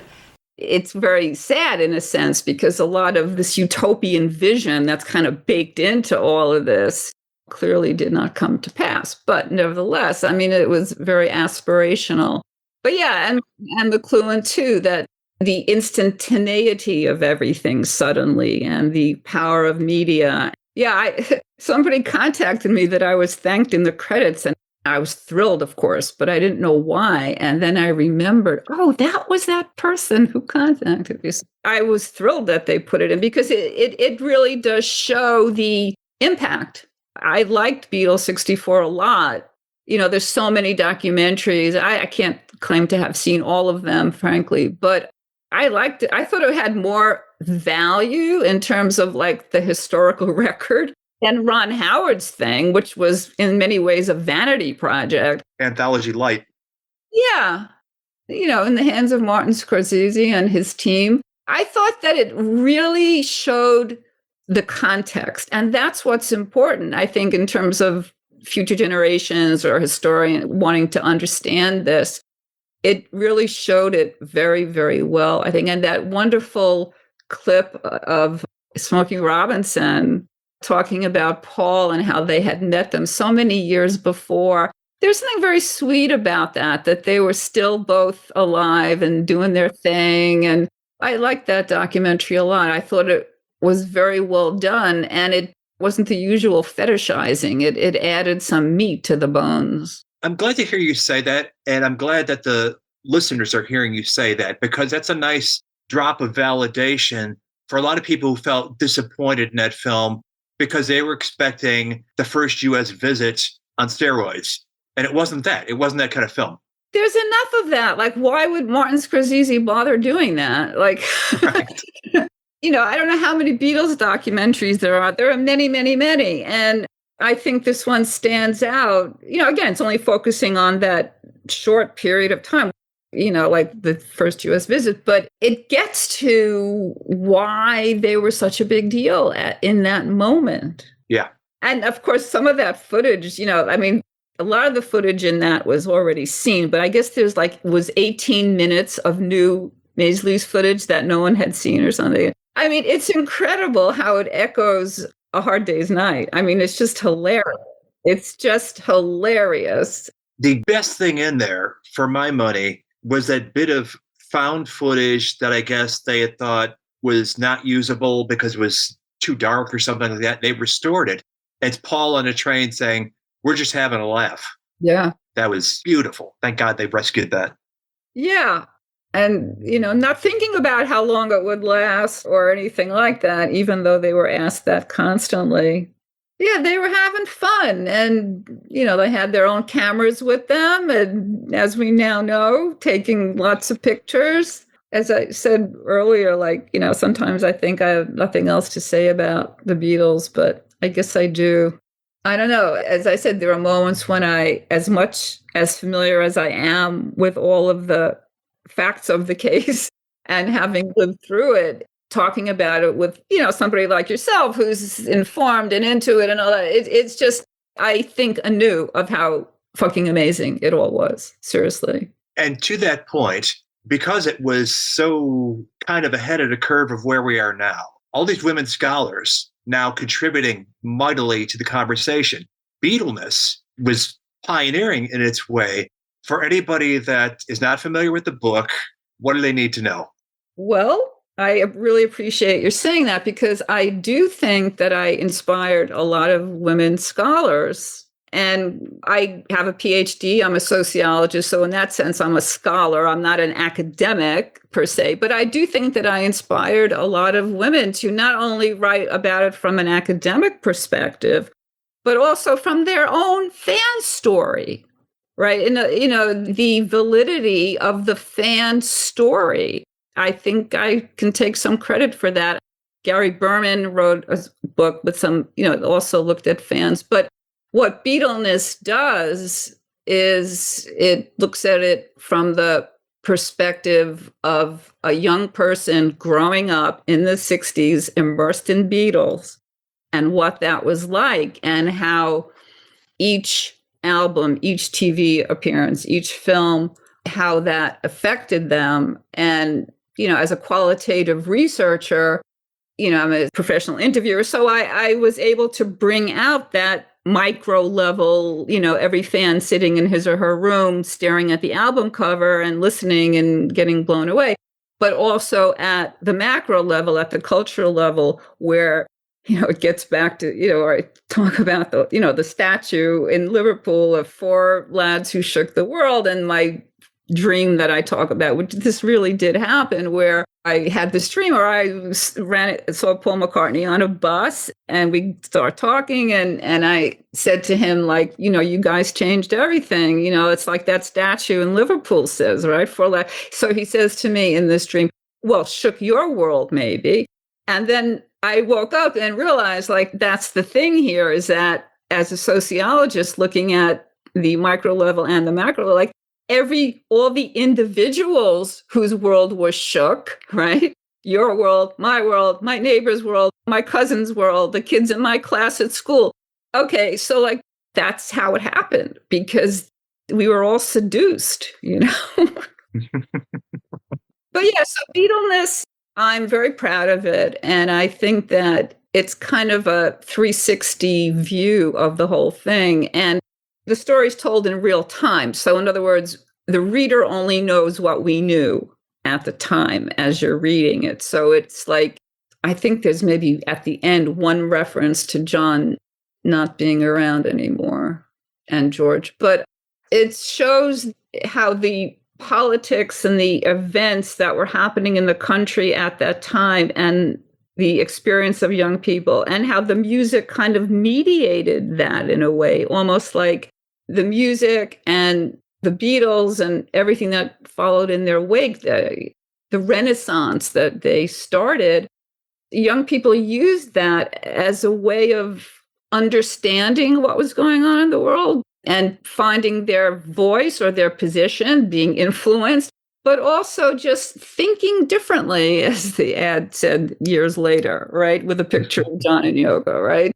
So I sort of show how all of this, how the music and the politics and the day-to-day experience of young people really was, in fact, very intertwined. I mean, I tell an anecdote about a fan who has this very vivid memory of sitting with his friends on the curb near their house, listening to Hey Jude, and right after it came out, and a car pulled up, and men in uniforms came out to tell a neighbor that their son had died in Vietnam, which was a very common occurrence at that time. So, they were present during all of these events. The single Hey Jude Revolution actually was released during those 3-4 day period of the Chicago Convention in 1968. So Hey Jude became a kind of very comforting healing. Yeah. I feel very fortunate to have witnessed that, to live through that. But as I say, there's a certain sadness about it all now, really, in a way, not about the Beatles. I mean, the music is still there. And in fact, for people who grew up with them, really, there's nothing else in our lives to this day that is as reliably pleasant and uplifting. And I'm 68 years old, right? Like, I've been through a lot of shit. My marriage ended, friends come and go, my kids got older and moved out, different things, I lost this job. I got, through all the changes that we've all gone through in our lives, they remain a constant. And there's nothing else. So in that sense, they still hold this very unique place, because you can put on, whatever, take your pick, whatever record, song, whatever it is, and it still sounds great, maybe even better. Either because it's been remixed or because you appreciate it in a new way because you're older. And I mean, we could talk about this forever. The beauty of what you're saying is it's not restricted to first-gen fans. No, it's not. Yeah. People are discovering the Beatles every day that were born decades after they played their last collective note. Yes. That's the amazing thing. And getting exactly that same power out of it. Yeah. So that book hasn't been written yet. What is this? I think part of the intrigue for younger fans is certainly the music, of course. I mean, it's always in the first instance, it's the music that brings you in. But I think their story of how they came to be, and then the story of the 60s and, the Beatle years. And then a lot of, from what I understand, and have spoken to some young, it becomes like a whole area of study. Like they want to learn more and they want to understand like how this happened, but the improbability of the whole thing, but the improbability of the four of them coming together in the first place is, like, how did that happen? Which is why we haven't made another Beatles since. Right. Now, I have to say, I have to put out a word for Taylor, because one of my takes, and I talk about this in the book, is how Beatles being a constant presence for 6 years, right? This intense, constant presence in our lives, in the culture, all this. Okay.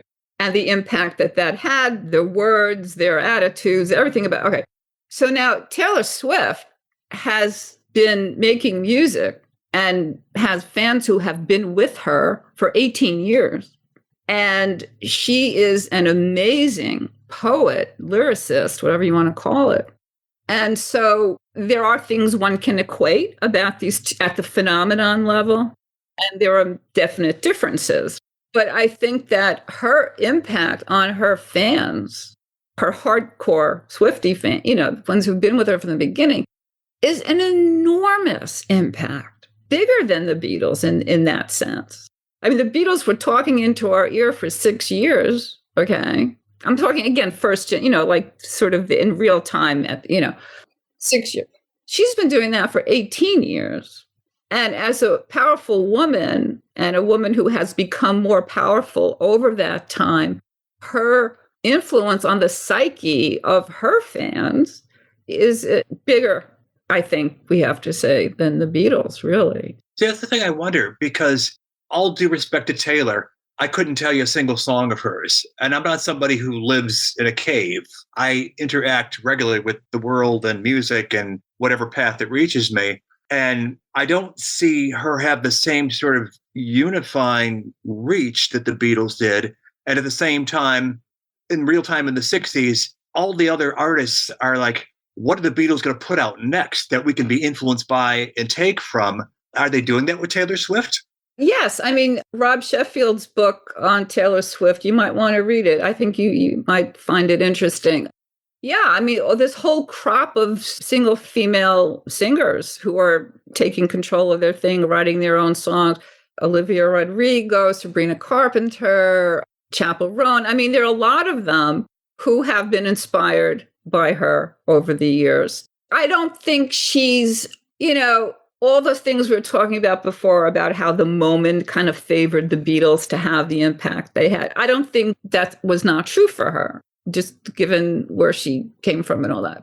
And there's not the same unification of media channels. That's true. But given how fractured the media landscape is now compared to when she actually has accomplished, I mean, she is kind of monoculture in the way the Beatles were, really. Even in spite of all the fractured media landscape. I mean, she's on her third generation of fans. And, obviously if people don't like her, and again, like she was dismissed. I wrote a piece on this, how I became a Swiftie. She's a great wordsmith. She really is. When I first became interested in learning more about her, I did what I encourage new Beatle fans to do, which is I went back to the beginning and I listened in chronological order from 2006 to her first debut, they call it, to all the way to now. And you can hear the development. You can hear her development. You can hear her evolving the lyrics, the emotional palette, and musically, she drops the whole country thing. But here's what I wanted to say was that she was, of course, by the still mostly male music press, dismissed. She was written off. In fact, I always, until I learned more about it, I thought that she was a product of American Idol for some reason. Like, I didn't know that much about her. But she was dismissed. And then at some point, well, like many older people, I discovered her during the pandemic with Folklore. And I was really impressed. And well, I knew Shake It Off, I guess I had heard, but that's all I knew. So after listening to Folklore, that inspired me to go back and listen from the beginning. She's a huge, huge talent at the phenomenon level, which is always, my interest in a lot of these pop culture music phenomena are at the phenomenal level. Because there was, never be another Beatles, never be another Beatles. Yeah, well, we didn't know she was going to show up in a sparkly leotard. And again, there are things about, like, I don't think she's the artist the Beatles were. I don't want to say that necessarily. I mean, she's of her time and place, they're of their time and place. But there are a lot of similarities, a lot of precedent-setting things about both phenomena. Whatever you might think about Taylor Swift as a performer or an artist, the scale of her fame is absolutely beyond Beatle caliber. I've left you speechless. Because I'm sitting here thinking, it's curious she ends up not with a Beatle archetype, but with a football player. How the world has come full circle. You should read Rob Sheffield's book. It's called Heartbreak is a National Anthem. He's a big Swiftie. Is that a song title? It's a line in one of her songs, New Romantics. And in the book, he lists I think he listed in the book his top Swiftie songs, his top 10 solos. She's very clever. It's very funny. I mean, she's clearly been influenced by all the greats, all the greats. And like the Beatles, she had parents who helped her realize her dream. Isn't her mother her manager? She travels with her all the time. She's very close with her mother. But she's sui generis in some ways, like the Beatles were. Well, actually, maybe that's not the right word. But I can't wait to see what she does next. And I feel really happy for all those, mostly female, but not all female, her fans who have been with her that long. How great that must be. And talk about parasocial relationships, right? 18 years she's been singing to women about, again, I shouldn't say all, I mean, she has a male fan base as well, but I think her influence is enormous. And I can't say I'm waiting for her next album like I was awaiting the next Beatle album. I won't go that far. But I think that, the fact that she is so young still and so talented and evolving as a talent, I mean, that's the thing. Like, I think one of the keys to evaluating an artist or a performer as an artist is like, do they evolve? Do they change? Do they grow as a person? And like, we saw this, of course, with the Beatles, and we saw it with David Bowie and Joni Mitchell and Dylan. And did the Stones evolve? Not really. Like, they're still great rock and roll musicians, but like, it's still the same act. And when you see this artistic development and it's consistently, I mean, I can't say every Beatles song is not wonderful. Every Taylor Swift song is not wonderful. I don't want to misrepresent my Swiftiness, but she's doing great stuff. It's great pop music. Like, she's not innovative in the way the Beatles were, okay? And some could probably take issue with that too. But she's doing really great state-of-the-art pop music. I put it that way. And it's intelligent. There's an intelligence to it that I think was there from the beginning, but was dismissed because she was a teenage girl. So we'll see what that goes. But at the phenomenon level, there's some interesting compare and contrast with Beatlemania. I would say everybody likes Taylor Swift. That's not true. But those who do like her are very diverse in terms of age. Is that your Beatle parallel? Thinking about the Beatles now and, or even then, in other words, this notion of the monoculture, like everybody's tuned into this thing. Like, this thing comes to mind where Stephen Colbert, I don't know how much of a Swiftie he is, and he may just be pandering, but like a couple of references over a couple of things in his monologue, he like references to Taylor Swift, things like when she was in the news a lot with Travis Kelce. But it reminded me of the Beatles in a sense. And like you have to be under a rock to not have heard of Taylor Swift. You may not like her, you may not know her music, but like, that she's a thing out there that like a lot of people like. Yeah, sure. And you say you haven't heard any of her songs. Like, you probably have. I have. They haven't made an impression. Haven't made an impression. Yeah, that's fine. I recognize her as a force for good. Would a male fan be a Swifter? I think Swifties is a gender neutral term. Okay. But yeah, she's a total force for good. I mean, she gives huge bonuses to all her crew and her roadies. She contributes to food banks in every city she goes to. Like, she's changing people's lives. Right. That much penetrates. It's the music that does it. I recognize her positively. She's a cat lady. I like that. Yeah. I like that she's out of the, I think that she's taking a well-deserved break. I mean, again, like that kind of fame, like you look at the footage of her at all these concerts, like you can't help but think about Shea Stadium. And at least that evokes Shea Stadium for me. And, when John said like he felt like he was going mad, looking at the top of the mountain and all that. She does that like night after night after night after night for years. And she's one person. She doesn't have anyone to share it with, except her dancers and her crew, but it's all her. And she's more apt to protect her mental health than the Beatles were. George Harrison famously talked about his nervous system. How do you go to sleep after an evening like that? And this is why a lot of performers, get involved with drugs, without, because like, how do you just need to turn it off somehow? So I hope that she continues to take care of herself and doesn't become a Michael Jackson or an Amy Winehouse or a Kurt Cobain, many to choose from.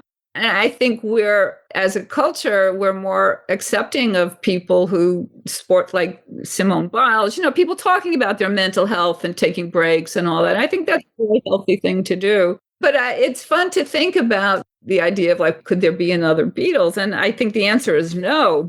But I think that with Taylor Swift, we're seeing a phenomenon that has elements of that for sure. Right. And I think the next Beatles to come is going to be maybe in an unrecognizable form because they are unique. And so was everything that came before them that was that level. There's only one Franz Liszt. There was only one Sinatra. The sound was different with the Beatles. I don't know what that would look like. I mean, I'm tempted to say that it sort of can't happen, but that's like saying like history is over. So I don't want to say that. But Swift comes close by a lot of measures in answering that question. I mean, just think all this time.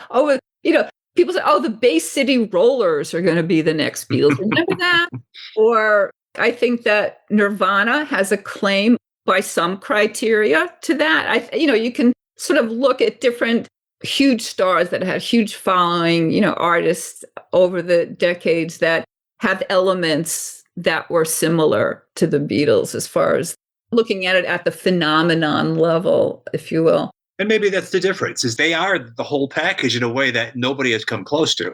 Exactly. Right. They had the whole package. They had the scale, they had the innovation, they had the historical moment that fed them and that they in turn affected, So they had the whole package, and 3 vocalists and, 4 vocalists, 2 great songwriters. They had all of it. Man to film. When it was not them running the show like Mystery Tour, but in other vehicles, Hard Day's Night Help.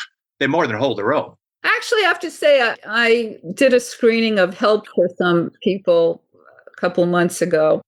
And while I have a great fondness for that movie, it's beginning to feel to me it doesn't hold up so well. Are you thinking about the sort of colonialism? Well, that, but also just there's a lot of violence in it. Mm-hmm. But if you look at it through the eyes of they're spoofing James Bond. I know, but it's still the Beatles involved in fighting people. Which is John's quote about we're clams in a movie about frogs. Yeah, yeah. It's a great idea, but maybe not for us. My favorite scene in that film, if I were to capture a still from that film, it's when they're in the Scotland Yard office and John and Paul are standing at either side of him. He's sitting at his desk. They're towering over him, rifling through the stuff on his desk, asking him about the great train robbery in their Carnabetian red shirt and all that. And to me, there's something pregnant about that image. In the same way that the picture holding the MBEs, they got this long hair, they got these suits and the whole, there was a clash of iconography in both of those images that I'm talking about. Worlds colliding. Yeah, that speak to what's to come. Yeah, interesting observation. Yeah, it remains fascinating to me, except when it doesn't. I defend Help to people. I just enjoy the hell out of it. But you got to ratchet down your expectations. A Hard Day's Night is so singular. Yeah. The music in Help is incredible. And what I call really it's a music video of Ticket to Ride with the pole and all that. I mean, visually, it's beautiful. The cinematography. Yes, it was spoofing James Bond and had a little bit of Get Smart and all that. But I don't know. The last time I saw it, I have to say I was not thrilled. It was mostly the violence. I just didn't like it. Yeah, there's definitely that. I look at it as very Batman cartoonish. Yeah, I guess if you kind of look at it as strictly as a cartoon, which it is. But it's also, the colors, it's shot beautifully. The camera work is really great. And the music is great. There's a lot of nice little moments, almost like background things that you pick up on through repeated watchings that are fun. Such as when they're at Buckingham Palace and there's a card game going on with Ringo and George, and one of them evokes Robert Scott. I love how he sacrificed himself for his mates. Right. Yeah, there's a lot of clever banter. That's for sure. I thought George was very underwritten in that film. Yeah. Which, of course, that was in that film was his first encounter with an actual sitar. And he was drawn to it, which I think the more I delve into George, which I do from time to time, I think his mother, when she was pregnant with him, listened to Indian music. Right. BBC World Service or whatever it was. Ravi Shankar released an album, I think it was in 57, I want to say, that was like a sort of an introduction to Indian music. And each track starts with a little explanation about the timing and a little primer to what you're going to hear. Like a Leonard Bernstein introduction to the orchestra for young people. Right. And so this album apparently was a pretty big hit in the UK. And I think that, and we know that sounds that are heard in utero have an impact. I think when he heard that music, it lit him up. It could have been like a pre-birth memory or something. Right. It certainly resonated and clicked with him with an immediacy. Yeah, that's really profound. And that then he devoted all that time to learning, and he was wired for it almost, because of his mother's interest in it. It's very interesting. And then, of course, that led to the spiritual stuff. And we've talked about the legacy of that. But it's really, it's all very fascinating. Yeah, that gap year of 1967, where he puts down the guitar and everything he writes is on keyboard that year till he picks it up again after Rishikesh. Right. And I think Sour Milk Sea is a great song. And I have a theory, if I may share. Oh, go. It's in what might be called the preachy George mode, which I actually like because everything he's saying is true and should be listened to. But I think the reason Lennon didn't want that song on the White Album is for that very reason. Preachiness? Yeah, I think that if that had been on the White Album, George would have sang the lead vocal. It would have given him prominence, and it's a great song. And it would have given him prominence in a way that I don't think John and Paul would have wanted. Just a theory. In that preachy way. In other words, like, John's like, I'm going to be the preacher here. If there's going to be a preacher, it's going to be me. Stay in your lane. Yeah, I think it's a great song. And it would have fit great on the Escher demos. And you can hear how it would have been a great addition to the White Album, I think. What do you feel about Not Guilty? I don't know. Don't have strong feelings about Not Guilty. I don't know. What do you think? I don't care much for the Beatle recording. There's something not gelling, but I liked his solo version that he did years later, with the acoustic sort of jazzy feel. Right. It's interesting to hear, think about what they didn't do and why. Thank God they buried Mary Jane. There could be more stuff in the vaults that will emerge sometime. Who knows? Carnival of Light. So what do you think about how Paul's conducting himself these days? In terms of this rap against him, give it up, Paul, you haven't got the voice for it? Is that what you mean? No, just in general. I see him as an ideal. Keep going till you drop, if you love it. In a perfect world, since you no longer have that exquisite instrument of a voice that you once did, maybe be the architect and bring in other singers to sing the songs. You could produce it, play all the instruments if you must, but you're certainly capable of writing decent material. When he did Now and Then, his creaky old voice worked beautifully beneath John's in terms of what you're putting out there, the implicit sort of meaning of old friendships. That was a suitable use for it, I thought. Yeah. You probably saw the clip with him and Bruce Springsteen. Yeah, I mean, he couldn't really sing, but it almost doesn't matter. God loves a trier. I just look at that and I think what a thrill it must be for all these guys get to meet their heroes. And if you're in the crowd that night. Yeah, no, must have been such a thrill for everybody there. Have you seen the clip of Taylor with Paul? I have. I saw her standing there. Is that what they're doing? Yeah. Yeah, okay. Yeah, that was interesting. I wonder how big a Beatle fan she is. She's a huge Beatle fan. We know that? Yeah, she grew up listening to the Beatles. She grew up listening to all, a lot of 60s music. I mean, her parents are probably my age, more or less. Yeah, she grew up big Joni Mitchell fan, not surprising. Yeah, she just loves the Beatles.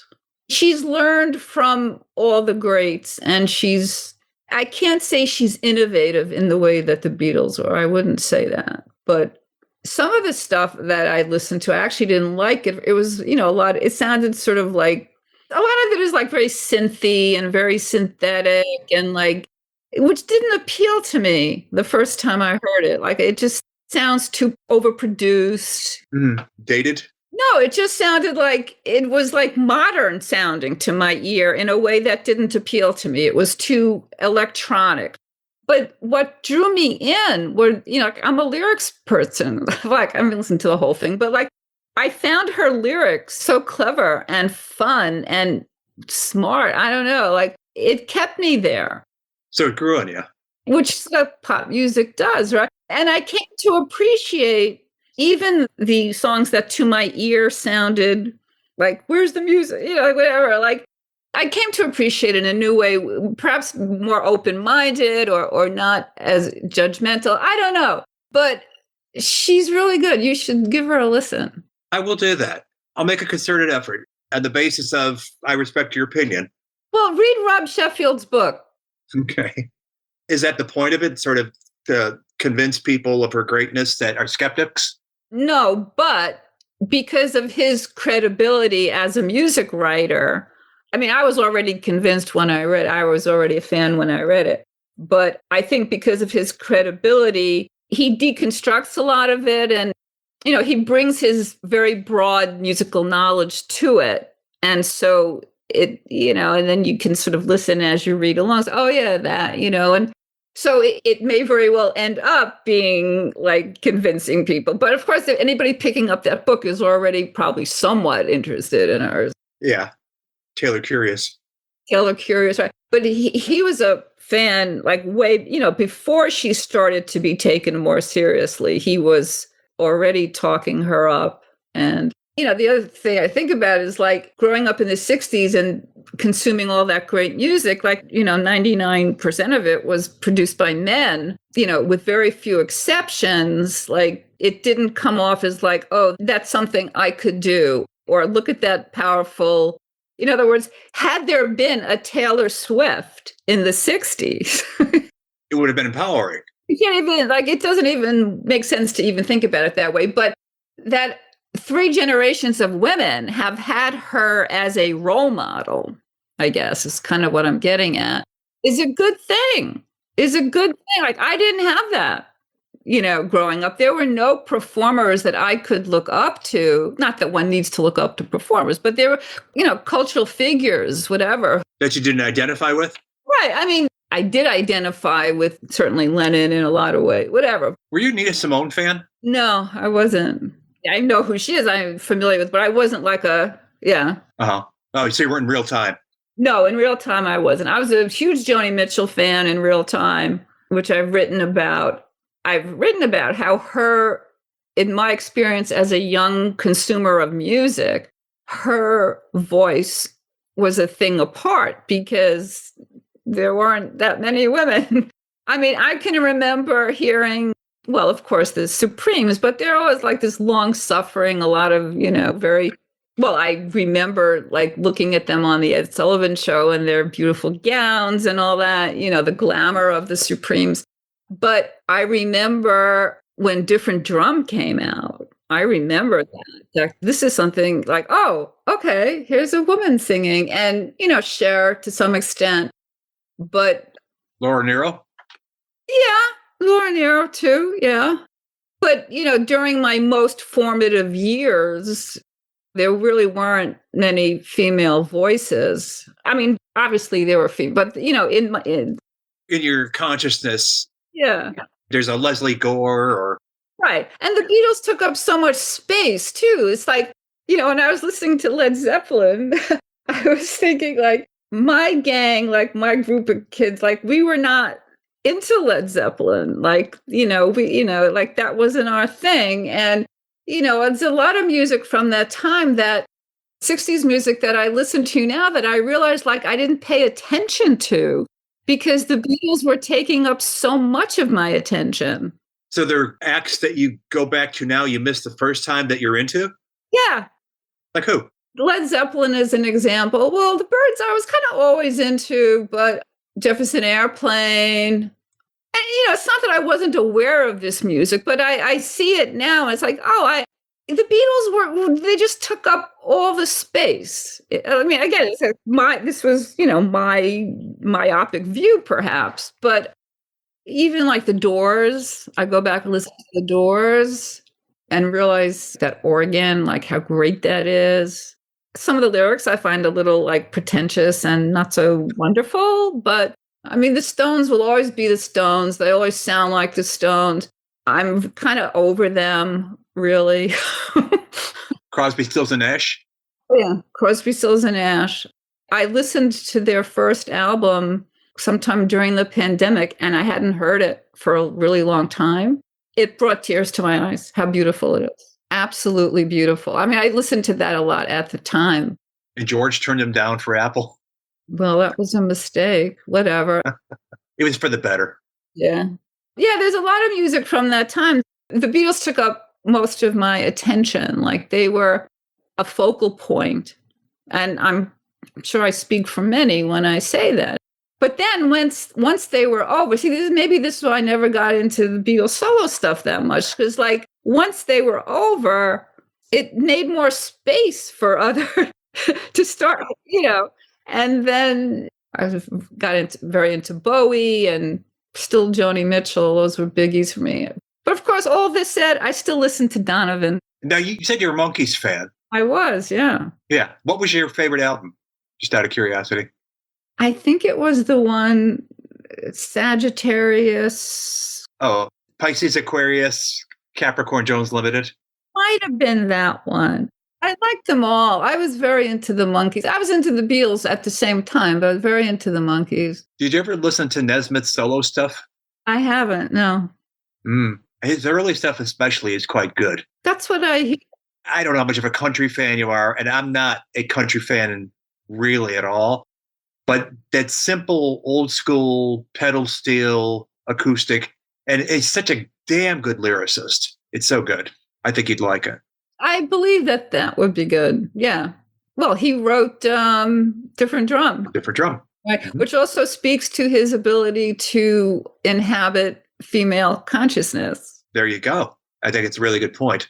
So that's a point in his favor. I think that's one of the things that appeals to me about Donovan, actually, at the time, and still, is that he has a number of songs that people probably don't know they're deep cuts, but that are kind of taken from the female vantage point. I think of my, during those years, I was listening to a lot, like when I was listening to the Beatles and Donovan at the same time, I compare it to, I don't know if this analogy will work for you, but I compare it to, it's like the Beatles were Sesame Street, but Donovan was Mr. Rogers. Oh, that's interesting. In other words, the Beatles were like, yes, there was a personal aspect of it for me, but they were like big and loud and multifaceted and overstimulating, whereas Donovan was kind of, it's like more like Mr. Rogers. I don't know how to describe it. Maybe I should write about it. I don't know. I actually have started writing about it. There's something about him. He's a gentle soul. I was thrilled to meet him at the fest in 2014. So thrilled to meet him. Oh my God. It was great. He signed my From a Flower to a Garden. Oh, wow. Yeah, that was nice for me. Yeah, that album, I'm not embarrassed to say, I still listen to that with regularity. Not necessarily the whole thing. I mean, I have a Best of Donovan play. I can make myself a bunch of different playlists, and I have a Best of Donovan playlist. But that album as an album, I think it has moments of real brilliance and joy. Of course, the other two big Donovan albums are Sunshine Superman and Mellow Yellow, both of which, it's like they're beyond music to me. It's like they create an environment, like I'll put that on and it's like I'm in another place somehow. It's a vibe. It's a vibe. Yeah, it's a vibe. I don't even know how much of it is nostalgia. I mean, there is an element of nostalgia with the Beatles for sure. Some small element, and maybe there is with Donovan, but with him, it's like, I don't know. You can come back to it with fresh ears and still get something out of it in how much you've evolved since, and your criteria might be different.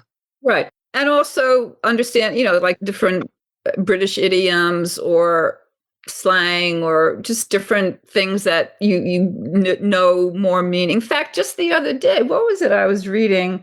Something About the Beatles.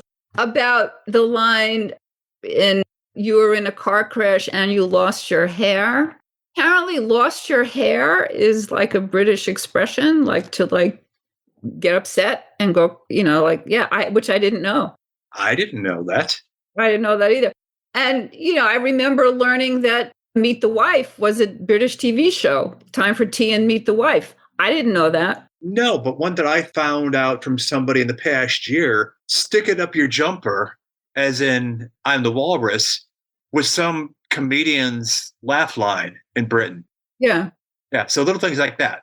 Yeah, so sometimes you come back to this, or, you get like different references or things that maybe they were getting at. There's a moment on the rooftop when you hear it uncut. I don't mean the Let It Be film, but I mean, like, I've heard it on the audio, between songs where John goes, "Can you hear me, mother?" And he also says that in the coda of Whatever Gets You Through the Night. Really? Where the sax is vamping. Yes. Can you hear me, mother? Come to find out, it was another comedian punchline. Really? From Britain. Yep. Can you hear me, mother? That's interesting. Speaking of mother and John saying, "Can you hear me, mother?" The one-to-one concert performance of Mother, the hairs on my arms were standing on end. I mean, it was just really great. Transcendental. He was in the zone for sure. And that's the thing. I've seen that film, or I've seen the footage of that show for decades. It's always been underwhelming. Suddenly, whatever the hell they did with that, it packs a punch. Yeah, it did. His voice was great. I think that both John and Paul, I don't know if this is true for George, but I noticed with, their real early 70s vocals are really great in a way that makes me think it has something to do with the freedom of not being in the Beatles anymore, that they're full-throated, like they're not constrained, they're free in a way that I think you can hear in not only the power of their vocals, but the color. I don't know how to describe it. I wonder if that's a absent George Martin thing. That could be. Because, as we know, the White Album, they pretty much sidelined him during that. And you hear moments of it, these beautiful vocals that come out of John and Paul at moments during that album. And I get what you're saying in the solo years, especially the early ones, where you get more of that sort of full-throated expression that was very unbeatly. Yeah, no, it could have been Martin's. I first noticed this, I was listening to Ram, which I've always liked a lot. And I think Paul's vocals on Ram are just magnificent. And I think part of it is, it was his second solo endeavor, right? So the first one, maybe he was still a little nervous. But by the time he got to Ram, he was I just think his voice is great on that record. I really like it a lot. At some point, I came up, at least in my own head, this thesis that he's very angry. There's a lot of emotion from a guy who normally keeps that stuff under wraps. You look at the context, Beatles have split up. He's being pilloried in the press, and he's taken them to court. The court case is informing that album. I never thought about it that way, but yeah, I guess so. And in the middle of it, John does Lennon Remembers. Right. Yeah, and then they got into that stupid back and forth with How Do You Sleep? Yeah, and that picture of John holding the pig. Yeah, like making fun of Paul's country boy persona. I mean, that was all kind of sad and silly, And apparently they were very much in touch during the 70s, more than people realized, as far as continuing their friendship. So that's a nice thing, if true. I've talked to people that were around them that absolutely confirm that. And John's sort of, if you in his presence in any way belittled Paul, how he would leap to his defense. You can't do that. I can do that. Yeah. Paul's experienced a lot of loss in his life. Of course, but the older you get, the more loss you experience. But, at a young age and in the years since. And good for him that he's still out there. It makes him happy. And even though he can't really sing anymore so great, I say keep doing it. Why not? Sure. If people weren't showing up at his shows, you could say, okay, now you're embarrassing yourself. People love this. You're giving them an experience they'll take to their graves. It's true. It's true. And it just brings him so much joy, and it feeds back to the audience. It's very nice.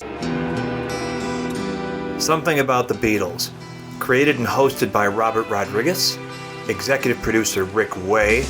Title song performed by the Corgis. Something About the Beatles is an evergreen podcast.